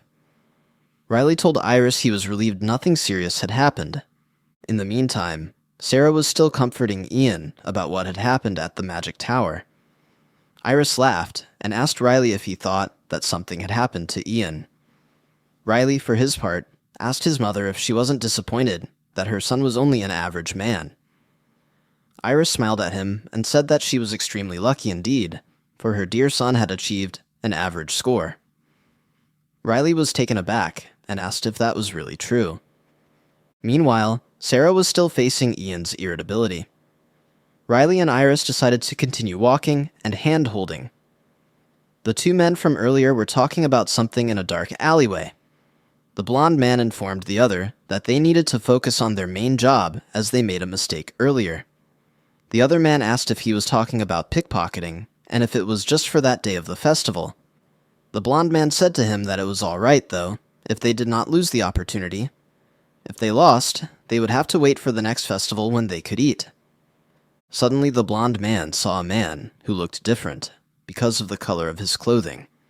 His companions warned him not to fight him, since he had numerous knights with him. The blonde man decided to look for another victim, and soon spotted another person who caught his attention. He asked his partner if they were to assault this person instead. The people they were observing were Riley and his family. Hamel, one of the men, noticed that they were the same family they had tried to assault previously. Farah confirmed that, saying that Riley was the one who had pretended not to know about the poor treatment of a thin girl. They noticed that Riley's group consisted of one young man, a young woman, and a maid, but they also noticed the butler. They realized that there were 4 people in total. Hamel then asked Berta if they were really going to do that, and Berta said that they should punish those nasty individuals. But Hamel was doubtful. He felt there would be little trouble, because there were merely 2 aristocrats and 2 attendants. But still, Hamel could not shake off the feeling that things were not quite right. Berta told him that they must decide, and eventually, Hamel agreed to go ahead. They soon moved forward, and carefully shadowed Riley and his group in the crowd. Riley and his group, meanwhile, were just enjoying their merry moment. Hamel looked at Berta, who nodded that it was time, and they then began their countdown in approaching Riley. Ian had no idea that they were shadowed by them. He saw that the 2 of them seemed suspicious, but did not do anything. To their surprise, Ian acted immediately, striking Hamel in the chest with his arm. Hamel was about to choke as he recoiled. Ian moved fast by striking Hamel's leg, and he fell on the floor in pain. Ian asked them what they were doing, and how they ended up there, but Hamel just kept quiet due to pain. Berta was under Sarah's control, but she did nothing. Berta was uneasy as he knew that something was wrong. Ian told them that they would not be secure once they tried to get in touch with the master of Ifaleta, and it was shocking to Hamel. He knew that the Ifaleta clan was a high-class clan, and the clan chief gained his rank through persistent swordsmanship. Sarah led Berta to a nearby alley. She recognized them as the same team as the previous day, and called them animals. Berta did not say anything, and trembled in fear. Sarah asked if they were from the bottom of Soya, because she could smell an extremely bad odor on them. Berta tried to lie to her that he had scented it, but Sarah told him she would release them because of their hometown, but only if they paid for trying to touch the master whom she served. Berta begged Sarah, but she stepped on his hands and told him to be more cautious with his foes in the future, because the masters she served didn't like to be disturbed. At the same time, Iris asked where Sarah had gone. Ian said that Sarah was in the bathroom for a few minutes, and then asked Riley if he had checked. Riley said that he didn't, adding that he just wondered because Sarah had been out of sight for a split second. He concluded that they should tell him before they left. Ian asked him what he was speaking of, and Riley waved it off, stating that it was nothing, and kept eating. Riley and his mom suddenly saw fireworks in the air. They both looked at them with amazement. Then Sarah walked in and said, "It's really starting." Upon seeing Iris asked her what Sarah was saying, and Sarah explained that it was the Royal Swordsmanship contest. They went to the arena the next day where the competition was taking place. There was a large crowd of people waiting, all expecting the competition. Riley, accompanied by his mother and 2 chaperones, was also there and waiting. Riley asked Sarah if she had brought the food, to which she replied that it had already been arranged. Ian told them that the competition was going to be tough, with many competitive players. He asked Riley if he had recalled the list of opponents they looked at earlier, but Riley admitted he had not looked at it very closely. Sarah proceeded to explain that, according to the match schedule, there would be 3 matches. Ian added further that it was probably going to wrap up before dinner, because, as good as the opponents were, they did not live up to Alita's standards. As Riley looked around, he noticed that there were fewer people inside the arena than outside. Sarah informed him that few commoners were allowed in, as they needed invitations. Iris asked if that meant that commoners could not watch the contest, but Sarah said they could indeed witness the competition using a special device. She pointed to a magic rock with a crystal ball, and explained that it helped commoners watch the contest occur. It fascinated Riley because, despite the times being different, magic permitted things like that to be done in his previous life. Soon enough, Iris declared that the competition was likely underway, and the crowd loudly cheered as it began. Ian explained that the nobles were raucous and seemed to be excessively excited, a surprise to Riley and the 2 women. They had expected Ian to be overjoyed if Riley joined the competition, but they did not expect him to be so casual. The first battle is between the famous family's swordsmanship, the Voron family and the Drish family. The referee raised his hands to indicate the beginning of the battle. Sarah and Iris shouted because the battle had started, while Riley remained silent. Soon after, the battle between the famous families commenced. The blue-haired man was taking the upper hand, but the blonde-haired man did not back off. Both of them were tough during the battle. Riley said that it was really fun, and Ian asked him if he really enjoyed it. In response, Riley stated that it was nice to observe different styles that he had never seen before, but other than that, he felt he was simply observing cute little kids playing around. Sarah mentioned that it should be for him, since he already killed the goblins in one go. Ian, meanwhile, asked Riley why he did not compete, and Riley answered that it was an annoyance. Ian was shocked when Riley answered in such a manner, even adding that he loved his nickname, the Lazy Swordsman. Ian then asked if Riley was not joking, asking why he would think like that even if he had so much potential. He asked why Riley looked so exhausted, and why he would still have the title of the Lazy Swordsman. Abra jumped forward as Iris called Ian over and said that if Riley wanted to live happily, then it could be a great idea for him to marry. Riley, who had cola in his hand, suddenly outbursts. Ian asked Iris if she was joking, but she just smiled and told him she was only kidding because Ian was being so serious. Riley then jumped up and said he was going to the bathroom for a little while. Iris said he could go, and as Riley went to the bathroom, he felt it had been a while since he was embarrassed over something, just because his mother had said it. Suddenly, someone named Riley called out in a furious voice. The man told Riley that he had made some condescending remarks earlier. Riley asked him what he had said, and Ian wondered if Riley was talking about him. The man told Riley that he had informed them that their little kids were playing, to which the man responded that he did not know how much time and effort they had put into the competition. Riley apologized in a rush, saying that he was too careless, then told Ian that they had to go because the competition must have already started. But the man called him again, saying that his apology sounded insincere. The guy mocked, asking if that was really an apology. Riley was irritated and asked why the guy was there. Then, the guy identified himself, stating that he was Aplock, the firstborn son of the Erengium family, and that he would be punishing Riley for his rude behavior on behalf of participants in the tournament. Hearing that, Riley became angrier. Aplock continued, telling Riley that he came from a noble family, and demanded he say his family name. Riley felt he had made a mistake since he was supposed to keep quiet. Ian looked at Riley and asked him what he was doing to do. Riley asked Ian what he was referring to, then immediately ran away, telling Ian to chase after him. The noblemen grew angry and tried to chase Riley, but Ian stepped in, saying they could not let him continue. But to Ian's surprise, the man simply went right through him. Oplok said the old man was not bad, but was unfortunate that he was dealing with two people. The man quickly moved towards Riley, grabbed him, and informed Riley that there was no nobility in Riley. Oplok was shocked when he saw the expression on Riley's face. Riley placed his hand on the man's wrist suddenly and told him that he had already apologized. The man tried to move Riley's hand, but couldn't. He didn't know what Riley was doing, because Riley was so strong and couldn't use mana on him. The man hurt because Riley held his hand tightly on him. Aplok's maid was anxiously watching her master struggle. As that, Aplok wondered what Riley was doing, because it did not seem like he was using mana. Riley then questioned the man as to why he had to infuriate him like that. Aplok was having a bad time because his wrist hurt, and his maid quickly came to him, but then Riley pulled on Aplok's body and sent him flying at his maid.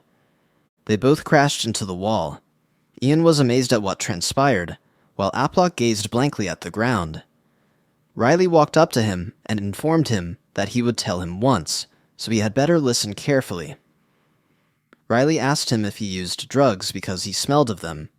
Ian was nervous because Riley's personality had changed abruptly. Riley informed Aplok that if he did not want to get caught, he should live quietly. Aplok got it. Riley went on to state that he would ruin it even if he came from a line of nobility if he were to speak of what happened. Ian was scared of seeing Riley like this, wondering why Riley was so agitated. Then suddenly, Riley called Ian, who seemed to be in a daydream state. Riley subsequently told Ian that he would leave the cleaning to him, and that if anyone asked who did it, Ian should tell them that it was him. Riley said it was a request, and called Ian a mercenary hero. Ian was surprised when Riley left him.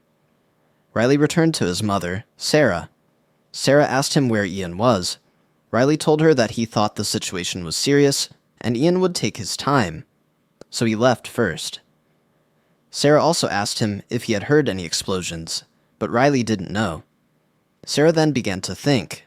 When Riley sipped his cola and informed him it was refreshing, he observed that the war was starting again. He then asked Sarah what the secret was to watch in the battle. Sarah informed him that it seemed as though one of the combatants was destined to win, and many were waiting for him to win. Ian asked him who the victorious candidate was. Sarah told him to observe the guy who had the double swords. The guy entered the arena confidently.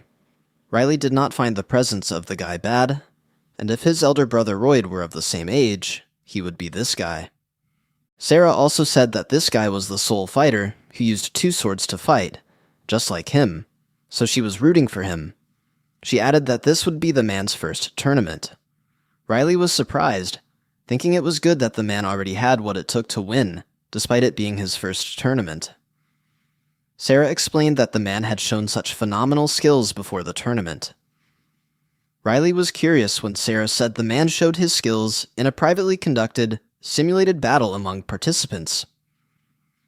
Sarah also said the man had mentioned that he wanted to beat the Ippolita family, and that was his main motivation for participating in the competition. Riley asked if they should not support the man. Sarah assured him that it was okay to support him, saying that it is good to see someone who is ambitious. Riley said nothing afterward. The referee then told the two rivals that the contest would continue until one of them was either knocked off the stage or incapacitated. The utilization of mana was allowed, but if it was used to gravely harm the other person, it would result in disqualification.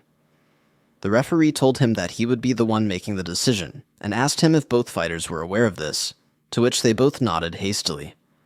The fight had begun, and Sarah was nervous, thinking that the decision was already made. The fighter who was against the favorite seemed very nervous. His body and sword were shaking unmistakably. Riley observed both fighters carefully, and then called for Sarah. He asked if there was anything unusual about the opponent of the favorite. Sarah had asked what he thought. Meanwhile, the other contestant was trembling. The game started, and Sarah informed Riley that the other player was from Ensum. The favorite warrior was surprised when he lost his grip on the sword because of the opponent's attack. Sarah and Iris were shocked, unaware that the competition would be so nervous, even though he managed to outsmart him. He tried to find his courage and seized the opportunity, slicing his favorite fighter. Riley, however, was musing over Erengium. He recalled the guy he had met before, the oldest son of the Erengium family. Ian abruptly recalled something. He recalled Iris requesting him not to reveal to anyone what had taken place with the goblins. He stopped, deep in thought, and burst into tears as he recollected the vow he had made to Iris. Someone called his name at that instant. He turned around to see temple individuals. He asked what was going on, and to his surprise, Sadis Priya walked towards the group and introduced herself.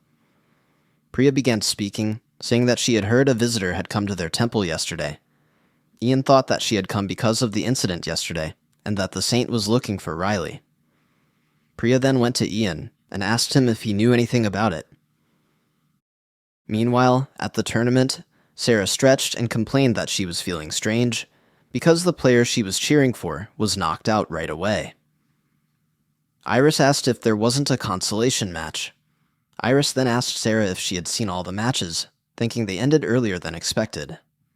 Sarah explained to her that there were fewer players this year, and, since there was no opening ceremony the next day, they would have more games.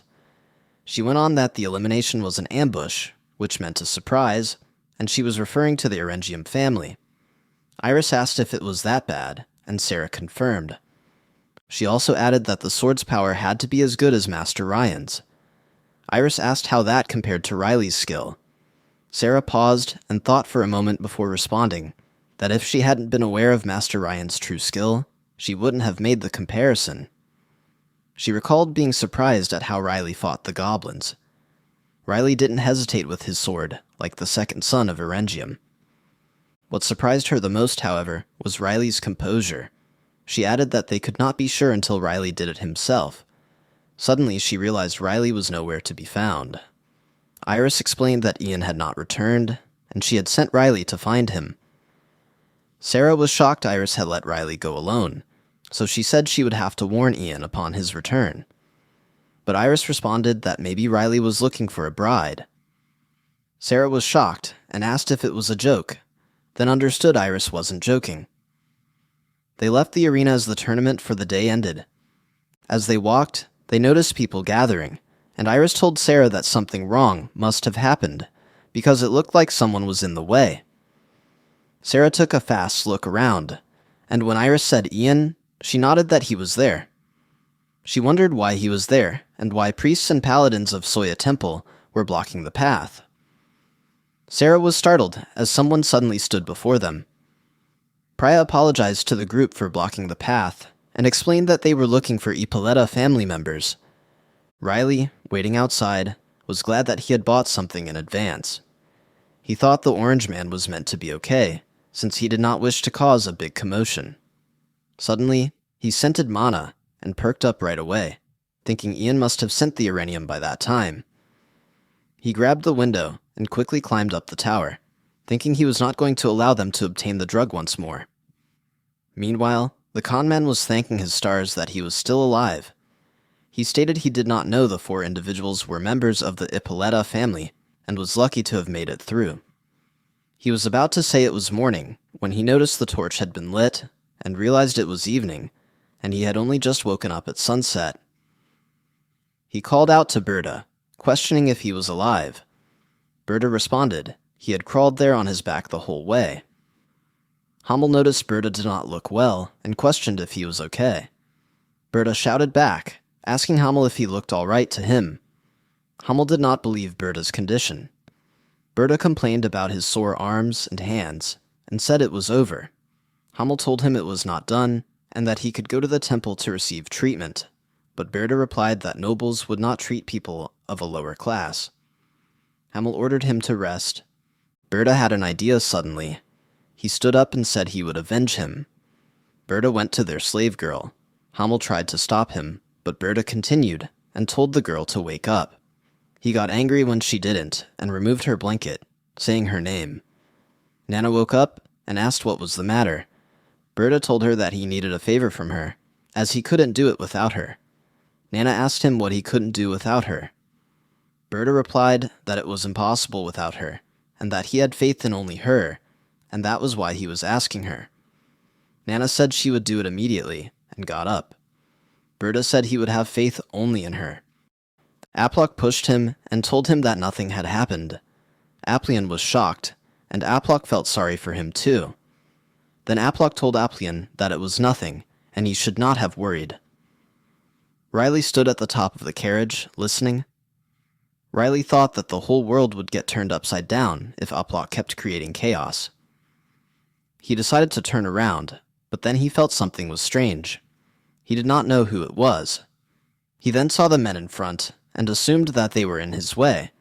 Riley was amazed that he saw individuals in front of him whom he recognized. Meanwhile, Berta asked who the man on the carriage was and why he was there.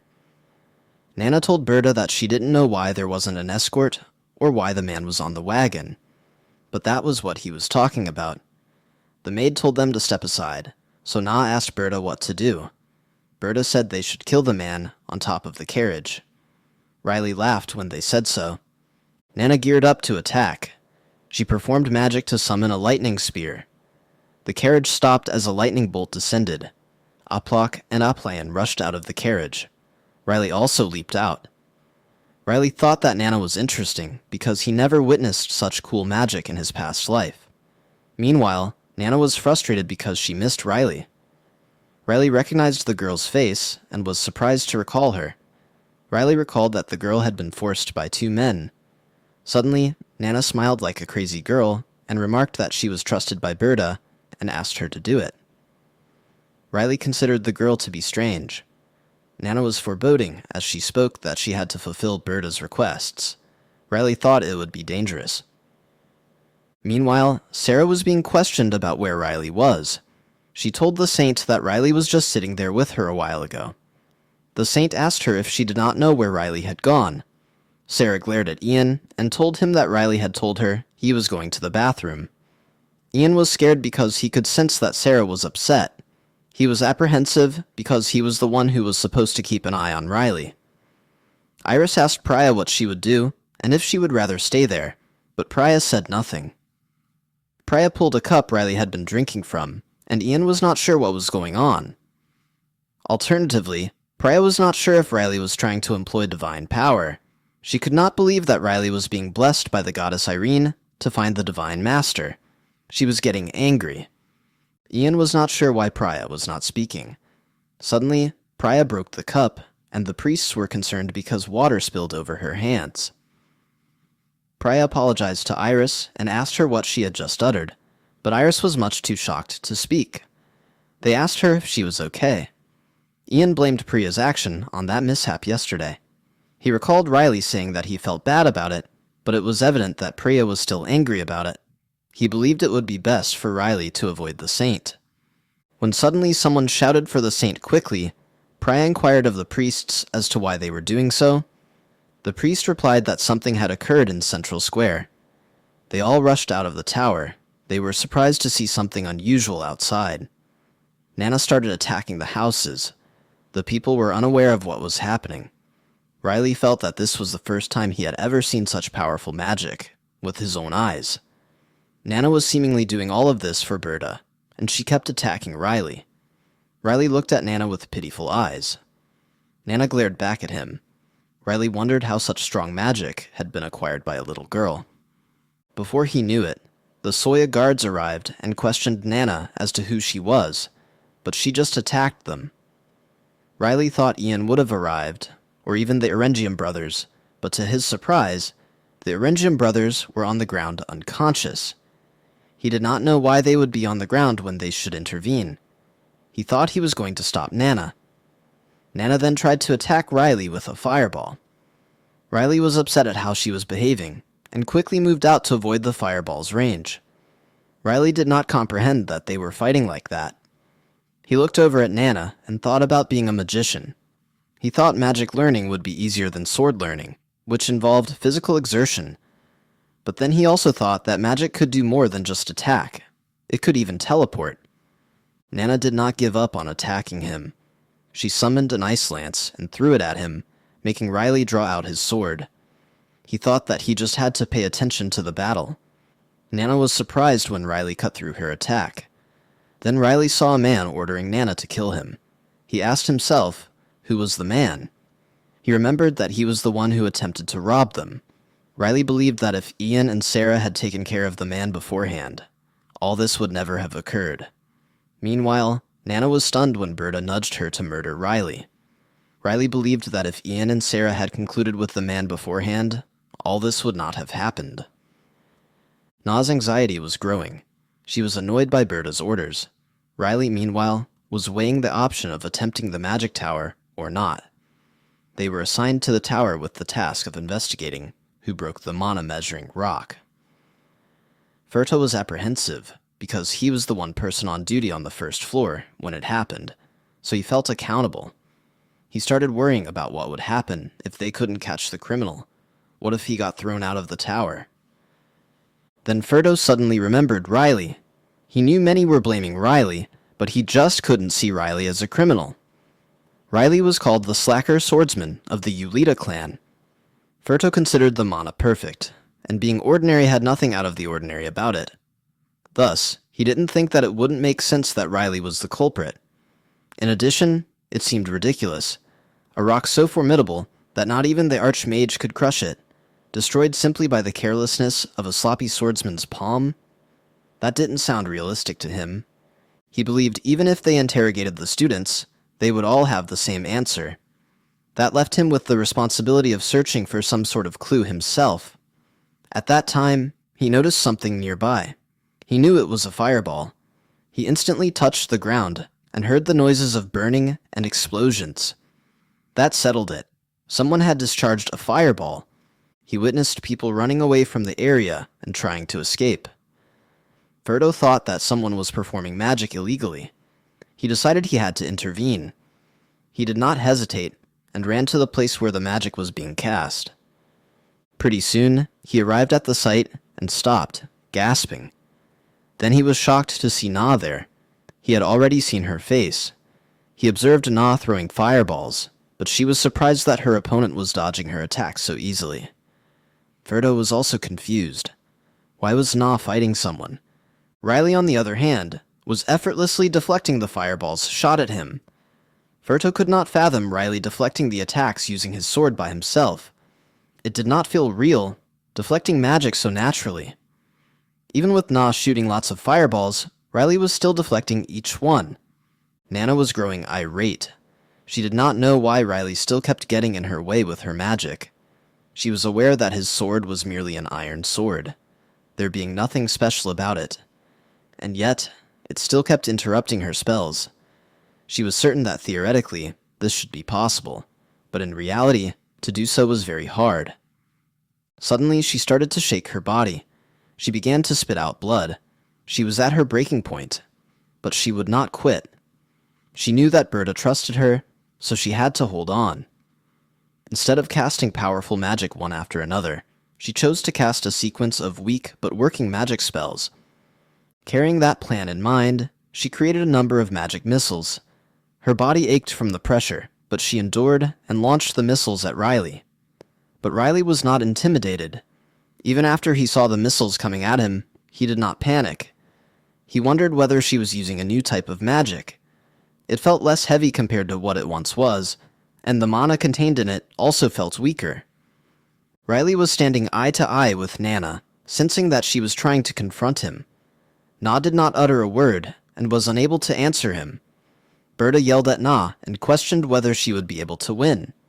He demanded an answer. Nana told Berta to believe her, and promised her that she would win even if it meant sacrificing her life. Suddenly, Riley sensed that something was different. He knew that the color of Na's magic was unusual. He started to wonder if she possessed a unique kind of magic. Based on what he had seen in his previous life, people of that kind were very talented. However, something did not feel right to him. He thought dark purple was stronger than black, and that irked him. His power felt unstable, and he felt exposed. Then he saw Na coughing up blood once more, and he sympathized with her. He didn't think he could simply leave her like that. In the meantime, he heard people around him talking. They thought he was going to vanquish the evil wizard. That reminded Riley of his past life. People there had also believed in him, saying that he was their hope and that he must survive and save everyone. Those moments flashed back, and Riley stood still. Na, observing him, suddenly shivered. Na informed Berta that they had to run. Berta asked her why, and Na replied that Riley seemed ready to kill everyone present. She said they had to leave if they needed to survive. But Berta would not quit. He swore at Na, calling her useless. She hadn't killed Riley yet, so now she couldn't die, he said. Na was shocked. She had thought that Berta trusted her, but Berta kept yelling, saying even the magic tower had given up on her. Then suddenly, Berta felt a terrifying pressure from Riley. He sat up in terror, not understanding what was going on. Riley glared at him and said it was enough. He could no longer hear Berta's nonsense. Berta shook in fear and had nothing more to say. Nain tried distracting Riley by setting a pillar ablaze, but Riley was undeterred. Riley reduced the pillar to smithereens within seconds, and Nain warned him not to go near Berta. Riley couldn't think that she'd betray him, despite being revealed what he just told her about. In the meantime, Nain told Berta they had to escape, but Riley caused Nain to faint because he wanted to talk to Berta alone. Berta was terrified when Riley knocked out Na. Riley told him he wasn't the kind of guy to be sentimental, so since Berta touched him, he couldn't let him go. Riley told Berta that he had done this to himself. Riley was going to kill Berta when a magical shield appeared out of nowhere. Riley was confused about where it came from. Then he saw a wizard walking towards him. The wizard asked Riley who he was. Riley had lingered too long, and now someone with a huge mana had caught sight of him. He could sense the powerful mana of the old man, and thought he was not a regular guard. The wizard threatened Riley that if he did not speak, he would have to resort to magic. He introduced himself as Archmage Astra, and created a massive fireball. Before this, Berta had told Astra that he needed to go to Central Square, but Astra said that he never changes unless he's ready. He was, in fact, administering an injection to a man. He told Berta that the man would be a great magician who would represent Soya, and told him not to say his name. Berta explained that selling drugs was not important nowadays, for an experiment rejected by the tower went out of control. Astra was surprised as he thought the girl died. It was somewhat exciting to him, and he asserted that they need to see for themselves. Berta also explained that someone already fought the experiment. Astra observed Riley and speculated he could be the guy Berta spoke of. He began chatting with Riley, informing him that he couldn't let him run around Soya Castle without his permission, which he referred to as his stage. Riley made fun of him for referring to himself as an archmage. Others around him became concerned with the enormous fireball. They were afraid they would get burned, but hoped to be safe as Astra was managing it. Astra wondered how to try Riley's power. He decided he had no other choice but to fight him himself. He summoned a meteor. Riley watched Astra as he showed his magic, and readied quickly for the blow.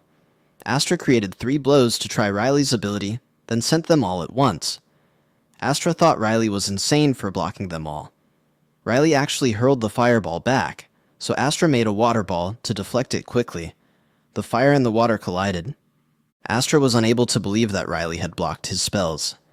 And then he noticed Riley missing. He attempted to find him, and concluded that Riley was hiding. Suddenly, he sensed that the back was attacked. He immediately set up a barrier, but it was in vain. Riley's sword went through the barrier and hit him. Fuming, Astra branded Riley a shame for attacking him. But when he looked again, Riley was nowhere in sight. He also noticed Berta on the ground dead. As for that, Priya and the other priests were busy looking for Riley. Thick smoke suddenly began rolling in. Priya instructed the priests to move back, and built a holy barrier to prevent the smoke. She then saw something above. One of the priests informed a guard that the magic was from Astra, which surprised him.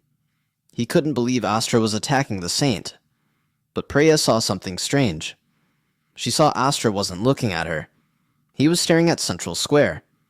She soon told the priests that they should quickly leave. At the tower, Sarah and Iris were worried because all the people had left in a hurry. Sarah asked why the saint had been looking for Riley. Suddenly, Riley appeared. They were surprised because they had just talked about him. Ian asked where Riley was from. Riley joked about whether Ian had checked in the bathroom, since he told his mom when he had gone to look for him. Iris told them they had probably taken different paths, because she did not see any bathroom. Ian thought Riley had run away when he heard the saint looking for him. With Riley now returning, Sarah told them to leave at once. As they exited the tower, Riley yelled to Ian and asked him if he managed to get through with what he was instructed to do before. Ian replied affirmatively and mentioned that he ran into the saint, then inquired as to what it was that he did. Riley told him he did a good job. Nevertheless, Riley thought he needed to be on his guard, especially around the one wearing tattered clothing. He thought his old habit of being the hero was still there, and he'd have to deal with it later. The Erengium family was being questioned by the guards following the incident. Aplean said he was meeting someone, and the guard asked him who it was. Aplean did not answer. Then, their maid stepped in, saying they didn't know anything and had nothing to do with it. The guard was stunned and could not speak when the maid told him that they were occupied. Aplean, on the other hand, asked his elder brother if he was okay. The Aplock, on the other hand, was strolling around the city and was greatly agitated. Others looked at him, noticing he was troubled. Aplock, still in his thoughts regarding Riley, stated he would slay them all. Suddenly, he was called by his name. Astra arrived and inquired if he was the condescending one he'd been looking for. Aplock recognized the man as Astra, and in rage, accused him of issuing orders for the activities of the Soya Tower. He warned Astra not to sell the drugs. Astra slapped his face and ordered him to remain silent. Subsequently, he said that he had something to ask Aplock. Aplock was perplexed and inquired about the question. To his surprise, Astra revealed the drugs to him. As Aplock laid eyes on them, he felt the drugs taking effect inside him. Aplock was informed by Astra that he had betrayed him, although he'd already seen that he needed. Aplock could sense his body trembling as the drugs kicked in. Astra grinned, saying that Aplock's face resembled that of a dead rat. Aplock was unable to speak because of the effect of the drug, and Astra wondered why Aplock was so weak. He then remembered something, but was cut short when the saint summoned him. She informed him that there had been allegations of unethical behavior in the recent past, and asked if he could answer her questions. Astra smiled and asked him what had brought her to this place, and Priya explained the unethical biological tests, the production of the drugs, and the illegal sales of the drugs. She then asked him whether he was the one who committed all those crimes. Astra, in response, replied that he would answer her later. Na, seeing that Astra was only going to try teleporting, reflexively cast a cancellation spell. Astra was surprised that her cancellation was true on his 7-circle body. Na then asked him where he was heading to run. Astra was shocked by finding her with the saint, and Priya told him that she had heard from Na what he had done. She asked him point blank whether he was the one. Sarah, sensing the strained atmosphere, realized that the situation was abnormal. Ian also told Riley that he did not think things were going smoothly. Riley, however, was content with the work of Na. He was pleased that she had been able to take the saint to the temple, and was keen to see what transpired next. Astra denied the allegations, and claimed that the tower owner was the one producing the drugs. Priya then asked him to take an oath in the name of Goddess Iris that he was telling the truth. Astra shut his eyes and did not look at her. Riley, taken aback, thought Priya's ability to tell a lie using her eyes was huge. He did not know whether he wanted to talk to her anymore, as she was a saint. Priya then questioned him again, inquiring about the drugs Na had spoken of and the experiments. She asked him again if he was the one who did it. At first, Astra didn't say anything, but he suddenly burst out laughing. Then, he admitted that he was the one responsible. He claimed that he made the drugs in the tower basement and sold them to the aristocrats. He even informed her that he had paid for the drugs and conducted a very small experiment. When Priya heard this, she was let down. Astra asked her what was wrong next, but Na cut her off and informed her that Asa was lying. Na explained it was not an experiment, and got upset, and nearly shouted at Astra. But then suddenly someone cursed Astra. Na was surprised by this interruption, so she remained silent. Ian got very angry, pointed at Astra, and cursed him continuously for what he overheard. They were all scared when they saw Ian so enraged. Ian was enraged because he was aware that a big war had once started due to drugs. The three of them were amazed at Ian's tirade. Ian continued to say that he never liked sorcerers, even before, and he made it very obvious that he especially did not like someone like Astra. Priya spoke to him again, telling him that the production and sale of narcotics was a serious crime. She called it the worst of sins, and told Asa that he had to follow her to Soya's castle. Astra laughed and asked mockingly if she would be following him. He told her that he was a tremendous magician, the seventh circle tremendous magician. He told Priya that he did not think it would be wise for her to fight him because she was the saintly saint. In response, Priya acknowledged that he was right. Na became angry when Asa told her that he would clean her up, like it was his job.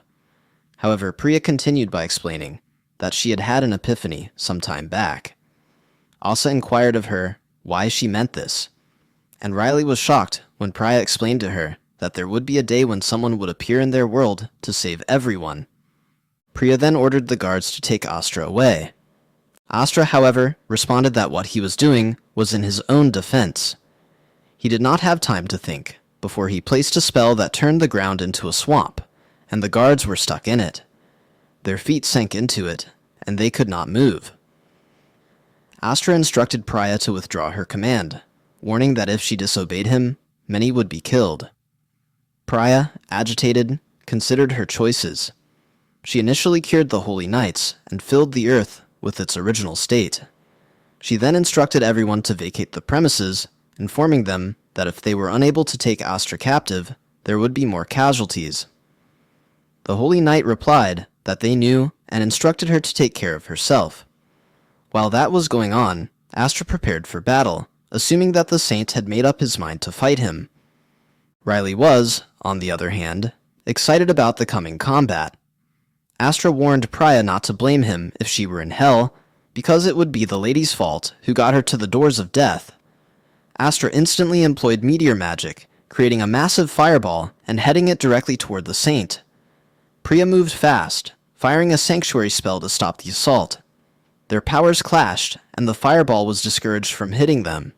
The guards were jittery as the attack broke out. Na was worried about the saint, who was injured, but Priya reassured her and said that she was fine. She told them to wait until the reinforcements arrived. To her surprise, Ian was directly in front of her. She recognized him as someone she met during the swordsmanship competition. Ian started cutting the arrows fired by Astra on her own in the meantime. Astra was impressed by Ian's skill in cutting all the arrows. On the other side, Sarah called Riley and told him that they needed to leave. Riley told her to take his mother and leave first, and he would be coming in 5 minutes. Astra, however, laughed and asked why he had to face only the trash one when there were so many talented people in Soya. He then said that he had finished warming up and was ready to give them a real test.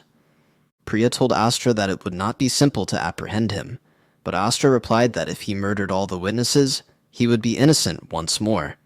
Remembering that, he employed the Inferno spell. Na was familiar with the spell, and could not help but wonder that Astra had done it so effortlessly. She thought that it was not possible to undo, but she began to wonder if this was her chance for a new life. Abruptly, she heard Riley summoning her. He informed her that he knew what she was thinking, but there was no time for it. He inquired if it was all right for her to allow everything to come to an end like this, after all they had been through. Riley reminded her that he was the warrior meant to save the world, and she was the one who was looking for a new life. He informed her that there were some trials left that they needed to undergo. Na was confused, so she inquired about his meaning. Meanwhile, Priya was surprised that Astra had that much magic. Then she asked him why he did it all, but Astra did not care for her, and continued with using the Inferno. He released it and hurled it upon the saint and holy knights. Na urged them to flee, but then quickly stepped up and declared she would try to stop it somehow. Na told herself she could do it, and that she must. She wept, feeling that he had endured all the agony for just that one day. Na thought that she missed the loss most, at a time when she didn't expect it, but she gained hope after getting to know Riley. Na was happy with her life, because Riley had given her hope. She felt that even if she died there, it would be fine. But then Riley appeared out of nowhere. He told Na what nonsense she was saying. He informed him that he had difficulty saving one of them. Riley informed him that if she died, all his work would be in vain. Na was shocked when Riley pushed the inferno aside with a swipe of the sword. Ian was shocked to discover someone capable of stopping it so easily. They could not believe he had destroyed the inferno so easily. Astra was the most shocked of them all. He glanced at Riley and instantly knew him to be the man from the basement. At the same time, Riley was curious about why Sarah had departed so late. After that, he stated that Asa was quite bothering him. He also phoned the saint and asked her how she could be referred to as a saint if she couldn't put a stop to that attack. Riley wiped off his sword and said that the inferno didn't appear to be such powerful magic. Priya was surprised when Riley was the one who fetched her and told her to take her men with her. She did not know whether he was really talking to her or not. Priya and the Holy Knights got on the truck, but Priya was still confused, like a little girl. Na suddenly realized that Priya was acting strangely out of character, so she asked Riley why he had arrived. She told her that she was sure he said he wouldn't come. Riley told him he wasn't going to testify at the same time. Astra then asked Riley how he was able to destroy a 7-circle wizard's inferno so easily. Talking to Na, Riley told him that it was taking too long. Na did not get it, and asked him what he was saying. Astra, who was angry now, asked Riley what he meant. Riley again remarked that it would take too much time, and he would then do it hurriedly, especially as his mom almost got hurt. Astra felt goosebumps on her skin when Riley made this remark. Na, on the other hand, thought Riley had enough strength to cut through Astra's magic in a stroke. She then started speculating about his origin. Then, without warning, Riley put his hands on Na's shoulder and told her that they must do this at once. He told her they could get back to whatever was on her mind afterward. Then, he told her to follow him. Riley adjusted Na's stance and told her to breathe slowly. Na asked what he was trying to do, and Riley told her they must complete it in a hurry before it took too long. Then he ordered Ian to keep an arrow in reserve. Na aimed her hands at Astra, and he did not understand what she was doing. Astra told Riley that he would tear him to pieces. Riley said that he should do what he wanted if he could. Then Asa encircled them with a flame wall. Riley told Ian that he would turn back his magic, so Ian just needed to keep things in check. Astra then released a poison cloud, and a symbol appeared above them. But Priya instantly turned it back. She told them that she would help them too. Ian and Riley looked around to see who it was. Riley said she would just rest, but Priya said she would just thank them if she did so. They felt they were attacking him. He said that he didn't have time for them now. Then he noted the amount of remaining mana within his body as about half, but he still thought that it was enough to kill them all. Then Astra blizzarded. Riley thought that Asa's eyes were bloody. Then Riley asked Na if she had taken a deep breath. Na said she did. Riley inquired about the big shot, and Na said it was a Giga impact. She was ready with that, so Riley told him he had fired at Astra's heart in one shot. Before that, Riley told Ian that he needed to stop the icicles of the blizzard from a distance. Meanwhile, Astra was not going to stop. He declared that he would pierce everything. Riley told Na to focus on the Giga impact, and told her that Ian would cover the rest, so she wouldn't have to do anything. Then he continued that the rest would be covered by the saint. Astra cast the spell at the same time, and the icicles continued to fall. Ian prepared his arrows quickly. He charmed the arrow before shooting it immediately. The arrow deflected all the icicles falling towards them. When struck, the icicles shattered into pieces. Priya formed a shield quickly in an attempt to protect them from falling icicles. Na told her to wait a little while longer. But Na suddenly felt something. She warned them that there was something on the floor. Priya's shield was damaged, so it was weaker, but Riley saved her. Priya was surprised to discover that they were on a mountain. Riley told them that they had fallen when he asked Priya if she was alright. Priya was surprised after discovering that it was Riley. She figured Riley was likely the man goddess Vanessa had made a revelation to at the temple. Meanwhile, Riley was teaching Na to fight when he should call for the attack.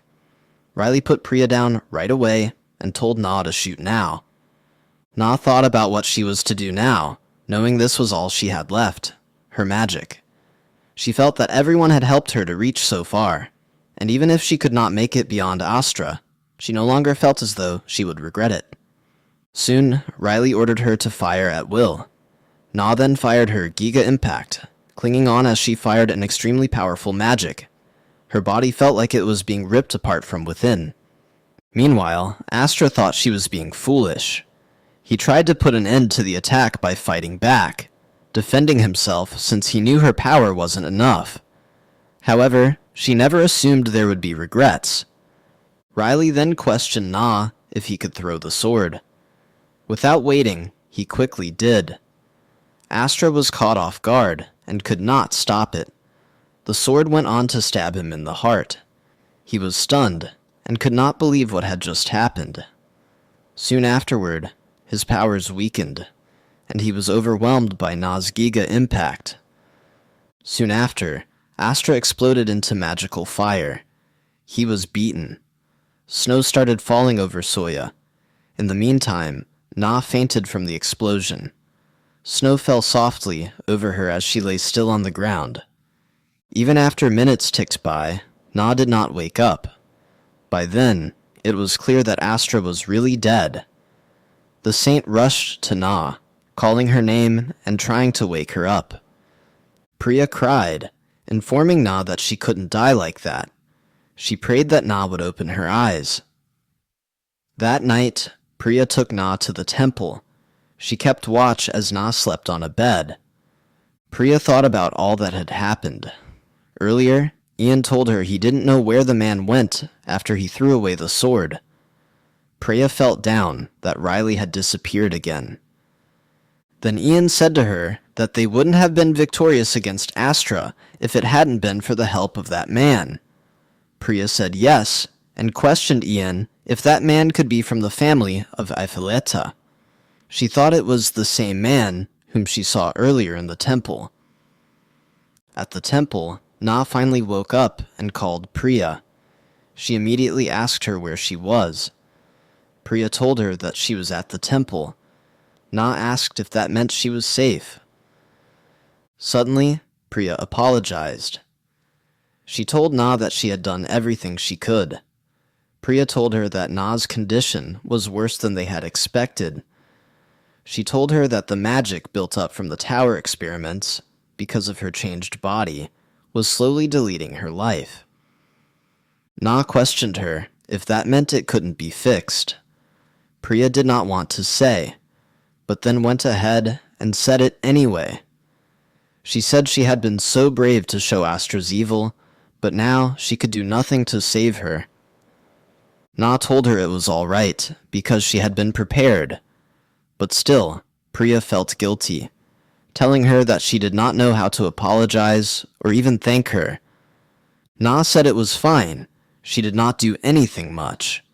Na then grabbed her chest and turned to Priya, asking how long she had left. Priya did not wish to cry. She told her that the illness could not be completely cured, but she could keep Na alive for a little while longer. If they were lucky, she could hold on until winter. If not, then maybe just until summer. But Priya figured it would probably be until autumn. Na thought that was a pretty long time, actually. She thought being cold about the truth was enough. Her heart was bursting like a fountain, she felt.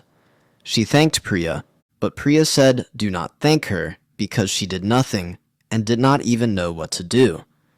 Na said she could not do something that did not exist. Priya asked what she meant. Na said she meant putting an end to Astra's evil. She said it was not she who did that. It was someone else. Na believed that if anyone deserved to be praised, it was that man. Priya was surprised and asked Na if she knew who he was. Na said she did. The swordsmanship contest was still ongoing. The Ippolita family was watching the game. Riley was watching closely, and suddenly he asked Sarah if she noticed something. Sarah said she did. Riley asked her what was wrong, and Sarah explained that it was the footwork of the contestants. Riley agreed and was frustrated that they were only using their hands. Iris was happy because she thought Riley was enjoying himself. Then she saw that Ian looked sad. Ian said to her that his body felt different than it had before. Iris asked him what he meant. Then she told him that she couldn't do anything yesterday. Ian said that it was okay if she was okay. Soon afterward, Sarah noticed the match was over. The players were already bowing to each other. Sarah then questioned Riley when he returned. Riley explained that he just dropped by to take a look. Sarah told him he shouldn't have gone to such a dangerous place. Suddenly, a man named Daniel stepped forward and said he had one last announcement to give before the award ceremony. Riley was shocked when Daniel announced that there was a dark tower secret that had just been uncovered. Daniel explained that he had just found out that the perpetrator was present. Iris wondered who it could be. Riley's mouth opened wide when Daniel mentioned the House of Ippolita. All the members of House Ippolita were shocked to hear their house name being spoken. Daniel informed him that he knew the Count of Ippolita was there to watch the sword fight competition and asked where he was seated. Ian could not answer. He did not know what to say. Sarah questioned whether Riley heard what Daniel just said, but she realized that he was gone. Riley had abandoned his food and left in a hurry. He went to the bathroom, shocked at everything that had just happened. He was reflecting on what Daniel revealed at the swordsmanship competition. Riley was shocked because he tried so hard to keep his identity hidden. He had even changed his voice and disguised himself. He thought about how carefully he planned for the sword to melt from Na's magic. He then listened to people talking outside the bathroom. He wondered what they were talking about. Na told Priya that she would just force the door open. Na kicked the door, which shocked Riley. He wondered if Na was crazy. Priya's eyes widened when she spotted Riley just standing there doing nothing. Riley informed them that he was going to sue them for sexual harassment.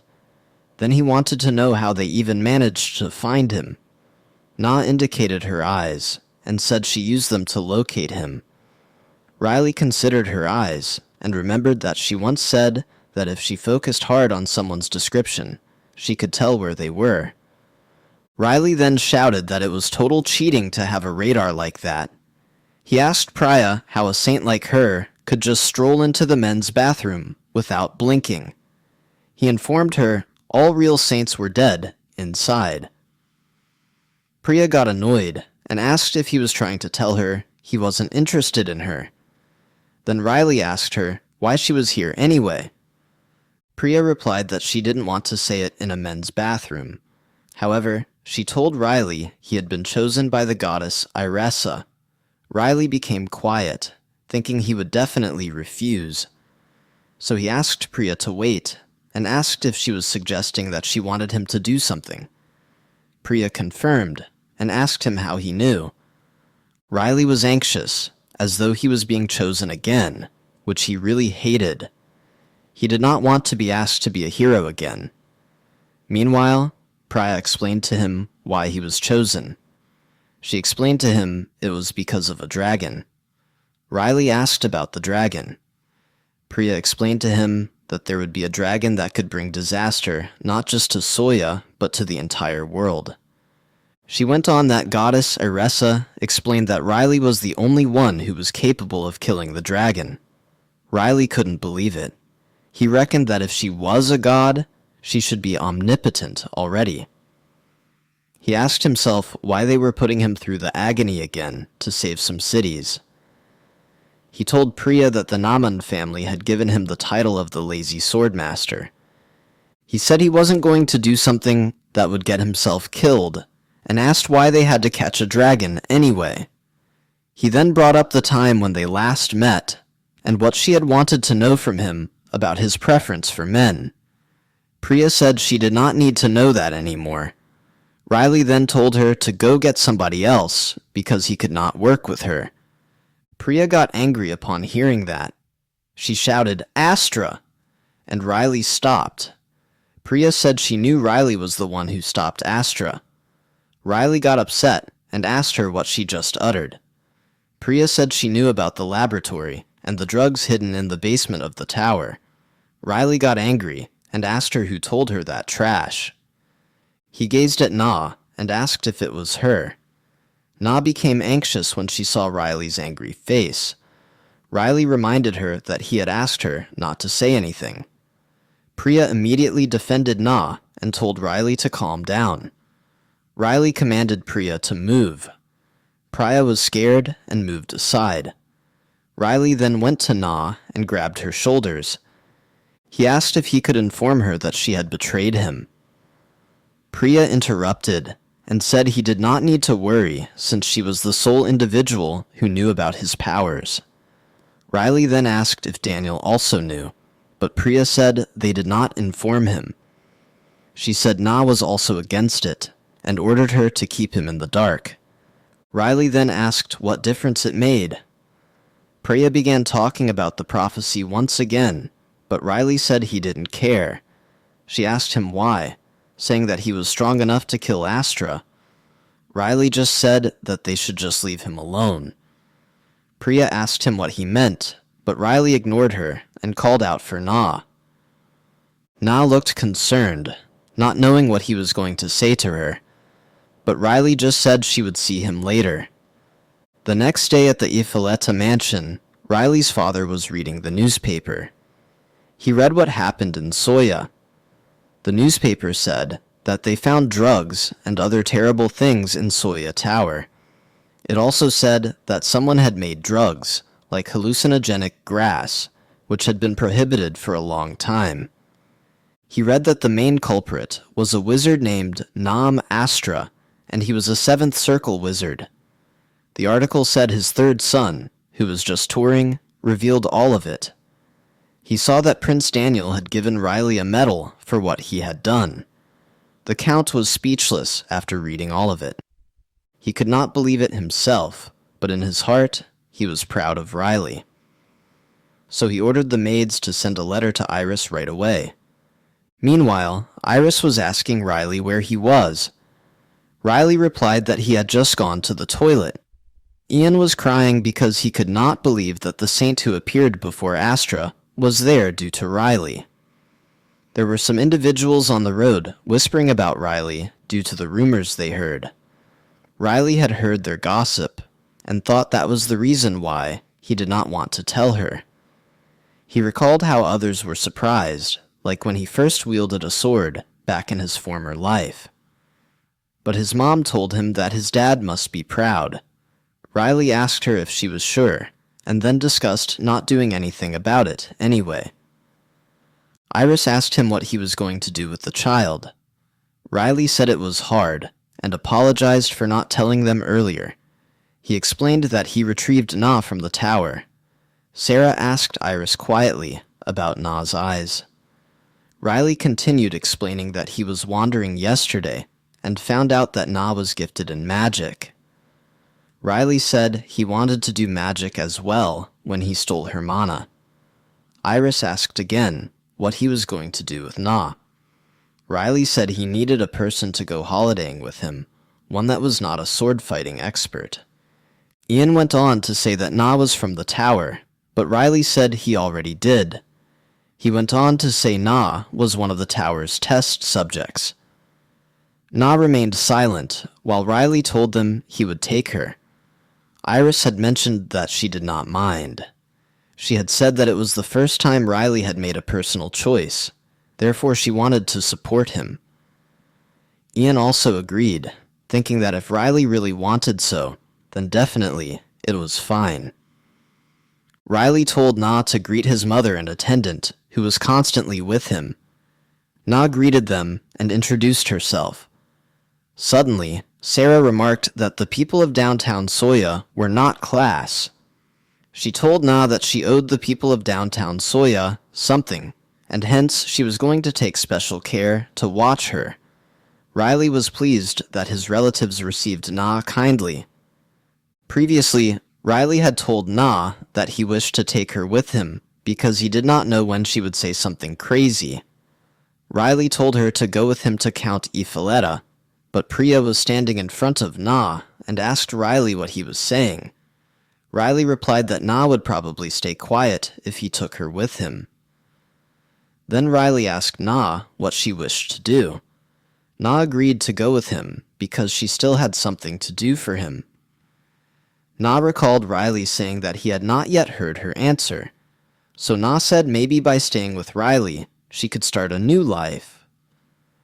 Later, Sarah told Iris that they had to go back. She said she got a letter from the Count telling them to go back as soon as possible. Ian assumed that the Count would have already read the newspaper. Na asked Riley whether she could call him Young Master when they walked. She thanked Riley afterwards. She informed Riley that she never thought she would be able to escape Soya. Riley chuckled and said that she was clever. He teased that someone would actually think he rescued her. Then, without warning, they heard someone walking towards them. Iris saw it was High Priest Laura. Laura greeted Iris and told her that he was glad to see her once more.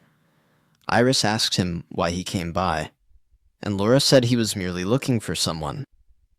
Laura looked at Na and Riley and explained that he was there to convey his gratitude through a little token. He let them know they had not brought anything from the temple. The priests immediately gave Na and Riley a box each. Laura said it was a reward. Riley asked for what the reward was given for. Na opened her box and discovered Est's robe. Riley opened his and discovered a bracelet. Laura said that the items were Est's, and he requested that they take care of them. Na asked if they really had to take them. Laura told him that he didn't care if they didn't, because they were the ones who had uncovered Est's fraud. He just hoped that they would accept the presents. Na and Riley were still hesitant, so Laura swore on the goddess Ironess that the presents were just normal, and there was nothing out of the ordinary about them. Priya stood behind the priest because she felt uneasy. Riley saw Priya and thought it might be because of the power of the high priest. Na then questioned Riley if he was going to accept the gift. Riley asked Na if she thought there was anything unusual about it. Na told her that there wasn't any magic energy inside them. When Riley heard that, he stopped for a moment and then thanked Laura, saying he would appreciate the gift. Iris then told Laura that they had to leave because the Count had written a letter asking them to come back. Laura replied that he knew that and said that the Count must feel honored they were given a medal. The Ifaleta group soon resumed their journey. Priya looked at Laura and wondered what was really going on in his head. Then Laura told Priya that Riley was different. Priya did not say a word when he talked. Laura asked him if it was true that Riley was the hero who would ease everyone's minds. But he said whatever it was they were waiting to hear, they'd just have to see. Then Laura left the room. Priya stayed wary of him because she had no idea of his intentions. She then settled down on the chair. He vowed to check it himself, then ordered Roy to get out. Ryan waited until Roy completely left, then began contemplating the medal Riley received.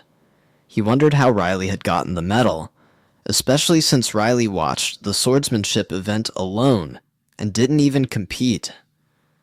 Roy couldn't help but speculate how Riley had gotten the medal, and it angered him that he didn't know. He started to worry that his own plot to be the successor would not work. Sarah undressed Na the next day the same way. Sarah told Na that the young master brought her there because he wanted to learn magic. But Sarah warned her that she still had something to do. Sarah asked Na if she remembered what she said before she came here. Na agreed. Sarah had told her that now she was responsible for her. Sarah said she was right, and that she had passed the first test. Sarah then told Na that the Iolite family was stern, so she should forget all about her former life in Soya. Sarah also told Na that she had to do her work properly. Na replied quite quickly, apprehensive because of the serious face Sarah had. She was also nervous around Sarah, and even thought that she was scarier than Berta. Subsequently, Riley asked Sarah and Na if they truly needed to be doing so much of that in his room. Ian said that maybe Sarah was excited to have finally gotten a student after all these years. Ian then asked Riley what he was doing with Astra's stuff. Riley remembered what the High Priest said regarding Stowe's gear. He had no idea how to work it, so he didn't know what to do with it. He was thinking of selling it because it had been owned by a great wizard. But Ian said that it would be odd to sell it. Riley decided he would think about it some more and maybe talk to someone else. In the meantime, Na asked Sarah whether she properly tied the knot, and Sarah replied it was fine. Sarah told her to check the carpet. If there were any footprints, she had to remove the texture by brushing it. Soon after that, Sarah told Riley that they were going since the organizing had been done. She reminded Na on how one should properly leave. On that occasion, they met Roy. Sarah bowed hastily, but Na did not, so Sarah pushed Na's head down forcibly to make Na bow. Sarah told Na to keep in mind that Roy had a very terrible temper. She told her to keep calm and look cheerful, or she would be in trouble. Roy had recognized Na to be the girl Riley brought the last time they came. Na informed Roy that work and taking care of the mansion were now her responsibility. Roy then asked her name, and she informed him. He additionally asked if he could speak to her for a minute, since he was interested. Riley had never invited him over by himself ever before. Na did not want to talk to him, but she did not have any choice. Roy wanted to know why Riley was awarded the medal. Na wondered why Roy was obsessed with the medal. Roy became annoyed when she did not answer. When Na kept quiet, Sarah intervened. She told Roy that the advice was not finished yet, but Roy grew angry and informed the maids that they had no right to disobey their master. He cautioned Na to listen if she did not want to be expelled. Na informed him that he was not even her master. Sarah was shocked at her blunt answer. Roy grew angrier because Na continued to talk back at him. Na told him that young Master Riley was her actual master. Roy erupted into laughter and informed her that she really had a knack for annoying people. Na just kept looking at him, which angered Roy. He was going to hit her for looking directly into his eyes, but Na used magic and knocked Roy out. He collapsed on the ground. Sarah was stunned. She couldn't believe what she had seen. Na told Sarah that Roy would be asleep for 30 minutes, but Sarah asked her what she had done. Na clarified that she did not like Roy, although he was the Ifileta young master because he was arrogant. She revealed that she possessed 6 circles of magic, which was stronger than Roy. Sarah was greatly shocked, and thought Riley had brought someone really unusual. Na went on to clarify to Sarah that if she put Roy in bed, he would probably just imagine that he had a weird dream. Na reminded Sarah that she used to say that a maid's worth is the way she treats her master. Na said she used to want to curse Roy and ask him why he was speaking like that, but now she was afraid, fearing that she went too far. So she asked Sarah if everything would be okay.